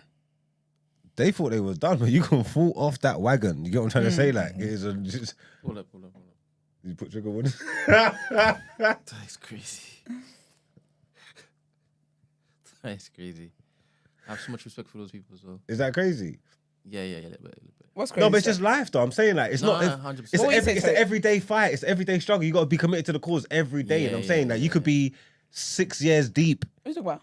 Just any form of addiction, like bondage with a man or alcohol, gambling, sex, any of these things. Yeah, you got to stay strong. You got to be strict. And I think that's what it is. I feel like if it is that you actually do want to move on from this guy, you got to be strict and militant. Like, that means you're blocking him on absolutely everything. Like, there's no way you will ever be able to get in contact with me ever again.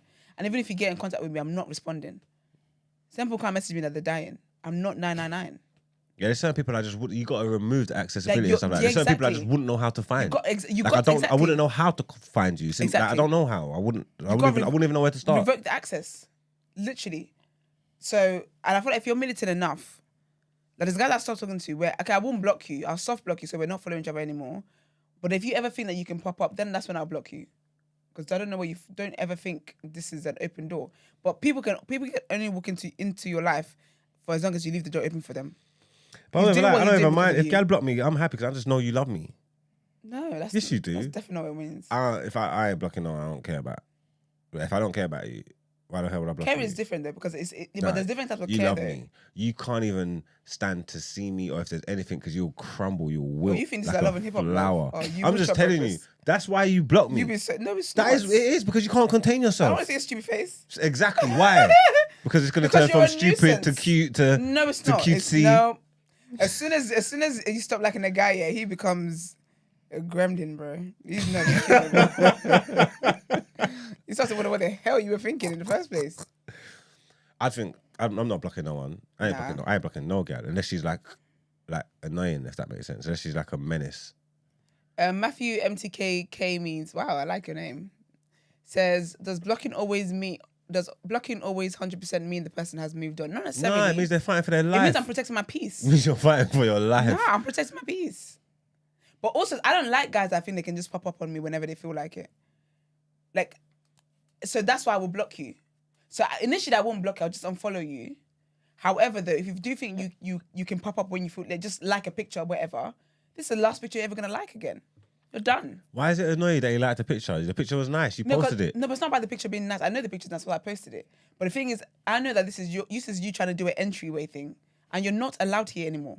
It's not entry. I'm just liking the picture. I'm not even Why you gonna like my bother picture? We don't follow each other. So you went and sat down. I saw you go on my explore page. No, you didn't. I promise you did not.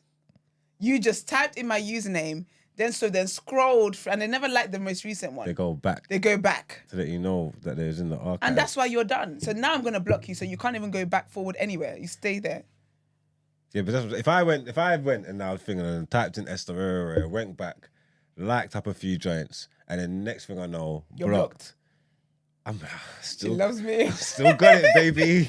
You know what You I'm ain't saying? got nothing but Still thoughts got and it. prayers. You know, like, she loves me. Hell no. 100% you love me. Because why did you do this? No, but it's just being strict though. But I don't think it's loving somebody. I just think sometimes I just don't want. You just don't need to be like I have respectfully. I have no use for you in my life. There's no use for you in my life. So why are you here? And so I think we need to normalize blocking really. DCF Mook says, "Is persistence from girls a turn off to us?" But when you don't want them, persistence from anybody you don't want is a turn off. Is a harassment. Guys or girls, if you don't want this person It's and a they are lunatic. constantly bothering you, Yeah. it's like, get a backbone, man. Like, what do you Like, mean? yeah. Like, have some self-respect, man. Honestly, I want better for you, You get what I'm saying? It's just, and it's not me. yeah, it won't be received well if you don't want the person. Genuinely, I don't think for anyone. No. Yeah, it could be annoying. And that, even then, for real, that's if you're just constantly and I'm proper, I might have to just block you, because you're moving crazy, because you're not going to stop. Yeah. You're crazy. If I don't But block that's you, but because of that you're just going to mindset, keep bothering me. because of that mindset, where some people think, oh, when a girl is, I feel like we're raised with that. You know, when you're younger and like, oh, if she's mean to you, if a guy's mean to you, means he likes you. It's like you teach people to tolerate abuse. Anyway, conversation for another day. I'll do that another time. But because of that thing of like, if someone's mean to you, they like you. If she blocks you, she loves you. My friend, move, man. No one likes you, loves you, or cares. Your mum does. Leave me alone. Block your ass twice. Yeah, Chims is right, man. We've got to normalise spinning the block, man. If you want her and you like her, go back for her, man. Don't be scared. Don't be scared. Go get your babes, Just a man. little blocking. Go get it. it's just a little blocking. Block you, block your business page, block your podcast page, block it all. Yeah, blocking the podcast is I've done crazy. that. I'm absolutely doing that. And do you know who else I'm blocking? Loons, Beanuts, all the guests. It must be annoying for them, because if you got internet, you can't escape me. Yeah. You gotta block the blogs. You gotta block like you can't escape me. That's how I feel. I always feel about celebrities, especially when you date a rapper. Because you go in the club now, his song is just like, imagine when what's it called, when Chris Brown had Go Crazy. Ah. Now you're actually in the club going crazy because your ex's song is just playing and blaring there. I'll be fuming. Yeah, I can imagine that's mad, because I know you can't stop me. That's what they did when Cardi and Offset announced the separation. And they played Migos when Cardi was in the club. You gotta end it. But I personally, girl, I think you're still in it for the games, man. Yeah, I think you're still here. I think it's getting you going. I think it's getting her going. Oh, what was I don't you think saying it's about that? Her was like a situationship. He weren't serious, but then he's moved on. He's gone on vacations and that. He's dating someone. You know what? It's sometimes How does that feel? things like that is sometimes the with you is silent. So people aren't ready for a relationship, but the with you. Like that's the key part that's often not said but is meant. That's true though. Not everything. But you can't. Yeah, and everything's about you there as well. Everything's about you, yeah. And So you can't think of it like that. You can't internalize stuff like that. Otherwise, why is it Beyonce, not you? You could go down a rabbit hole with that. I've seen people get mad like that. Like this guy's like dating man, and he said like he'll never get married. Then he leaves. But did you know what's always And bad then he about gets stuff like that? married. 6 months. They proposed to the new girl. They're married. I mean, to be fair though, this is the kind of guy that be liking your page at 2 o'clock in the morning. Yeah. That's my. I'm like, oh, well. Sure picked one. But I feel like you can't stuff like that. You can't internalize stuff like that. Do you get what I mean? Like it doesn't. I don't think it's like it's not a you thing. If you don't feel like you got bad character. Yeah, because people always Can't like, oh, internalise what did that. she do? Or what did I do wrong with it? It's not about you. It's as crazy as that sounds. It's not about Yeah. you. It's not about. There's nothing you could have done in this situation to Yeah. be to get him to act like how he's acting with that girl. Exactly. You know what I'm trying to say? Once you just have to understand that it's just. Once you understand that, honestly, that it gives you the greatest. That was what unlocked the dating game for me. Yeah. That some things are just not about me. Yeah, no, it's not. That's Yeah, okay. but there's nothing wrong. It doesn't mean there's anything wrong with you. It's just No, it doesn't, bro. different strokes for different folks. Don't worry. Like he said, it was the best. You get me? Don't question your pum pum or your oxtail. I'm guessing it's all good. You know what I'm saying? I wouldn't want to have an oxtail today. But you know what it is as well? And I feel like... Oh, it threw me off. Just threw me off. Like... Yeah. I feel like don't question that. But also, that's what I was going to say. I don't know why, like, even in a situation like this, and I know I'm speaking from a place of privilege, but why would this be a great candidate for a relationship anyway? Someone that can't tell you how they really feel, that plays these little mind games. Like, in what world would that be someone that's a great candidate for a relationship that you could possibly build a life with? And I think sometimes you got to think about stuff like that. When we're going through serious life things, how are you going to be able to how are we going to have a conversation about it? You're not. You're going to be messaging me on DMing me.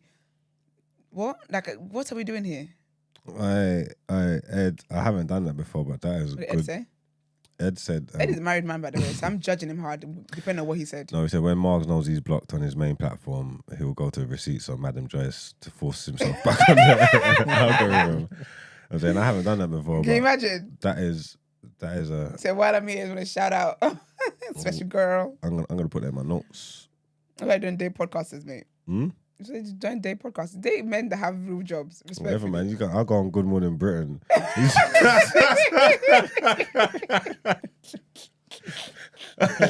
Fucking around. You're so dumb. Yeah. You got the guy that's 9 to 5.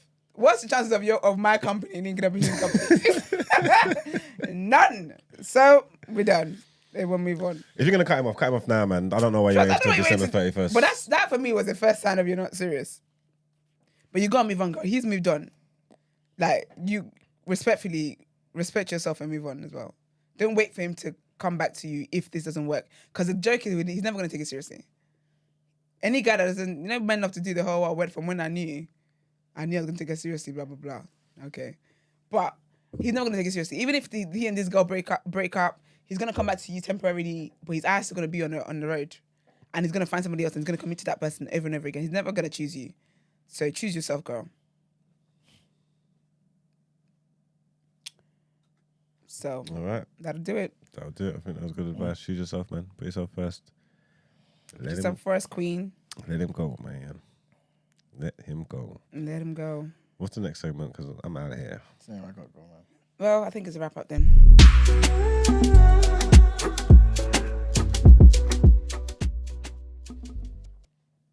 Oh my gosh, I've had an email before. Because I blocked him on everything. No, that's serious. That's so romantic. No, I've had email. Oh my gosh, I've had bank transfer. In the reference. I know a man who went through that. I blacked your ass. I know a man who went through that. Yeah, he was dating somebody. Well, he's in a relationship, whatever. Yeah, but like he got sidetracked and was flirting with somebody in the DMs or something like that. Like nothing. I haven't met them or nothing, but just flirting. Probably said some inappropriate stuff, whatever. Saw a red flag, yeah, and then he caught himself. Was like, this ain't gonna work, yeah.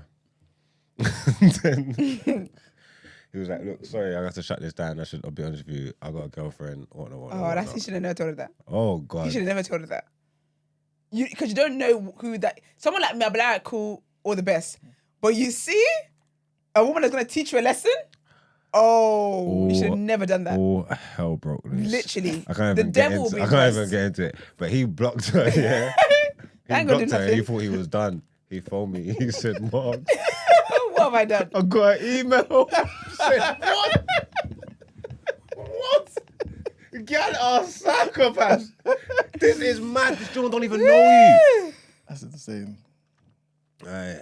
Listen, no fury like a woman scorned by it. She was coming scorched earth as well. Tactics. Listen. And I'm saying, imagine you chopped her. Like, imagine. Oh, that was without sex. Done. No, he didn't even meet her. Didn't meet her. No. Yeah, Didn't even meet her. That's what I say to guys. You just sit there making jokes about you like crazy girls. Watch. You haven't met crazy. You see that cute scripted TV show kind of crazy. You think that's crazy. When you meet the real life ones that show up to your house, It could ruin That start everything. writing things on your mum's door and then you come in one day and just sitting there just chilling with your mum. And your mum just happy because your mum thinks, oh, this is a lovely girl. Your mum doesn't know that you stopped talking to this girl 3 months ago and she's been stalking you ever since. Yeah, that's crazy. She's faked the pregnancy. She's faked all sorts. People don't know, crazy. When guy said, I'm like, oh, look at you, learner. You don't know. But no, we will talk about, speaking of crazy, we will talk about Remy and Ma and Papoose. That's why I missed what you said earlier. Them two are fighting on Instagram. So that was great. Damn shame. So I used that minute, the picture, the face of black love. It's a Well, shame. nice to see it. Today was a good day, man. It was a long day, very tiring day. And we thank God. Absolutely. We spoke about the British teenager Marcus Fakana being jailed in Dubai Free him, man. over a holiday romance with this girl.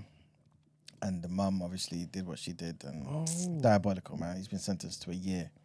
Starmer is saying he won't back down on pay as the unions threaten strikes. Also, we spoke about how the Russian spokeswoman, for the foreign ministry, Maria Zakharova, told Russians, the citizens, to avoid traveling to the West or risk being hunted by US authorities. And we also spoke about, for topic of the day, Luigi Mangione and what he did, man. How he basically killed the UnitedHealthcare CEO. And we asked the question, is he a vile murderer? Considering his manifesto, considering the reason why he did it, right? Is he a vile murderer or is he a social justice hero? We also spoke about those animals, the parents, the father and stepmother of Sarah Sharif, who were guilty of killing their daughter, a 10-year-old girl, after years of abuse. These animals fled to Pakistan. Let me stop there, man. We also spoke about the drugs that have been brought into the prison in children's nappies, man. And MPs are saying we need to crack down on this, but they're saying we should invest in substance-free wings, where people who want to stay away from that are there and they got the support from the people. You know what I'm saying? Because The most drugs on that wing. but they'll find out in time. You know what I'm saying? But at the moment, this is what they're saying. And Jamie Foxx, we found out he doesn't want white women, man. At least not in the public. We spoke about Floyd Mayweather and how he denied getting attacked in Hatton Gardens for his stance in the whole Israel-Palestine conflict. I don't know what his damn stance is. Yeah, but he's basically more sympathetic to the Israel side. I can't remember What is that? what he was saying. Yeah, You say who? Floyd. He's not sympathetic. He's like pro Yeah, there you Israel, go. isn't it? There And you go. he's been picking up Israel the whole time and thing. Mm-hmm. Yeah. We also spoke about R.I.P. to Lennie De Ice, the British producer who pioneered the sound of jungle. He passed away, man, sadly. And big up Professor Nana Jane Opokwajiman, who is the first female vice president elect. You know what I mean? She did amazing. And big up Abdul for giving us insight into what's going on back home. Big Big up black Sterling. colonizer, you know. He's talking to you. You guys have started. You guys have started. He even did the X. That's kidding me. All right. And you did basically say that he shouldn't give you little like kidney jabs. So here we are. I don't mind. You know what I mean? All fair. You I know what I guess. mean? I'm fine with it. I called Remy Ma a narcissist, you know. Listen, I'm reading that thinking, damn, hate to see it. And of course, thank you for reminding me, Vaughn. We had an amazing beat down in the debate session earlier in the show. What a beat down. Where He's not the one man. There was two against one. Can you And I imagine? defeated him very easily, like I do every single time. Big up Floyd Mayweather. Not for the Israel thing, though. Just for his skills in the They're boxing going ring. to wrap you up with You know what I'm walls. saying? I used the shoulder roll technique and look at me unscathed. And they calling in All tomorrow. praise due to God. Huh? And they calling in tomorrow. No, they're going to message him on Discord because that's where they can access him after TDA is done. But he's going to come on here and talk to them again. No, but I think this is the platform, this is the forum it should be done at. Thank But you. But no, you can't do a morning show. Why am I gonna? I'm not gonna want to cook you up in private and like wasting my time. I want God to. I bless want you. to shame you in the streets. Thank you very much. Then what you should do, Emmanuel, is to invite them at a particular time, arrange it so that you know Yeah. full well they're going to be there, and then basically have it out. You're not just when you know they're done where they're You know, I busy. didn't call Demi for has the the debate. presentation and all sorts. But, you know, work. I didn't call for the debate. I didn't call for the bout. You called they to did. basically They called me out. respond without getting a response. That's impossible. But you Don't should have say just that. typed Don't it say out. that, Brent. You should have typed a response out That's yesterday. never happened. I've never tried to do something to try and get no response. But you know the So joke though? I welcome the response. The joke is that they actually said in their messages to you yesterday that they couldn't tune in for X reason. then you come in when you know damn well they can't tune in again the next day. Well, When's bank holiday? When's our last show of the year? People should be off work by then if you booked annual leave. There's your Demi, Yvonne, and Iman saga. I'll be tired though, man. But again, I don't back down from He that. said, I'll be tired. Mother, we're He's just tired, full you know. of shit, innit? 3 weeks ahead. but again, I said, in 3 weeks, I'm going to be tired. I don't back down though, man. So Marcus Garvey never got tired, bro. No, well, you that'll know do what? it. Fair enough. Bring it, guys, Yeah. whenever you want. But yeah, man, that's it for today, man. Yeah, Don't guys. tired, goddamn it. Please follow us on socials, though. The Day After TNB, Instagram, X, Discord, and on TikTok. Discord is where conversations happen. That's where this whole thing started, to be fair. So do with that information what you will. It's not gonna get continued. Not from Emmanuel. Not for Manuel. If you at me, I'll respond to you though. Yeah, Yeah. I'll basically. respond to you. Brent will go back and forth. Just with you tell if me you the want. days when you guys are free and then we can have the discussion. Von just said it. I asked yesterday, when do you break up for Christmas? He actually does want to come in. When do we break up for Christmas? Does anyone in here know? Yeah. No one knows. I know one day I'm catching my flight. I know one day I'm leaving the country. I'm trying to get ahead of the curve. I've been trying to find out for weeks. We have to talk about it as soon as the camera cuts off. Yeah, man. I've ordered the little hats and stuff in it, so. I suppose it's after Christmas though. Because every year we've done Christmas. We've been away for, and then we come back and talk about what we ate for Christmas. Yeah. And then that's it. Christmas? Huh? What's Yes. after Christmas? I had a Chinese Christmas last year. This year I've got to cook there. Time's gone quick, you know. Very. This year is the cooking Christmas. Mm. Cinderella and that. I might leave the country for New Year's, you know. I've never done it before. Yeah. I'm doing that. I'm excited. I'm trying to see. Okay, well, stuff me in. Bye. Peace.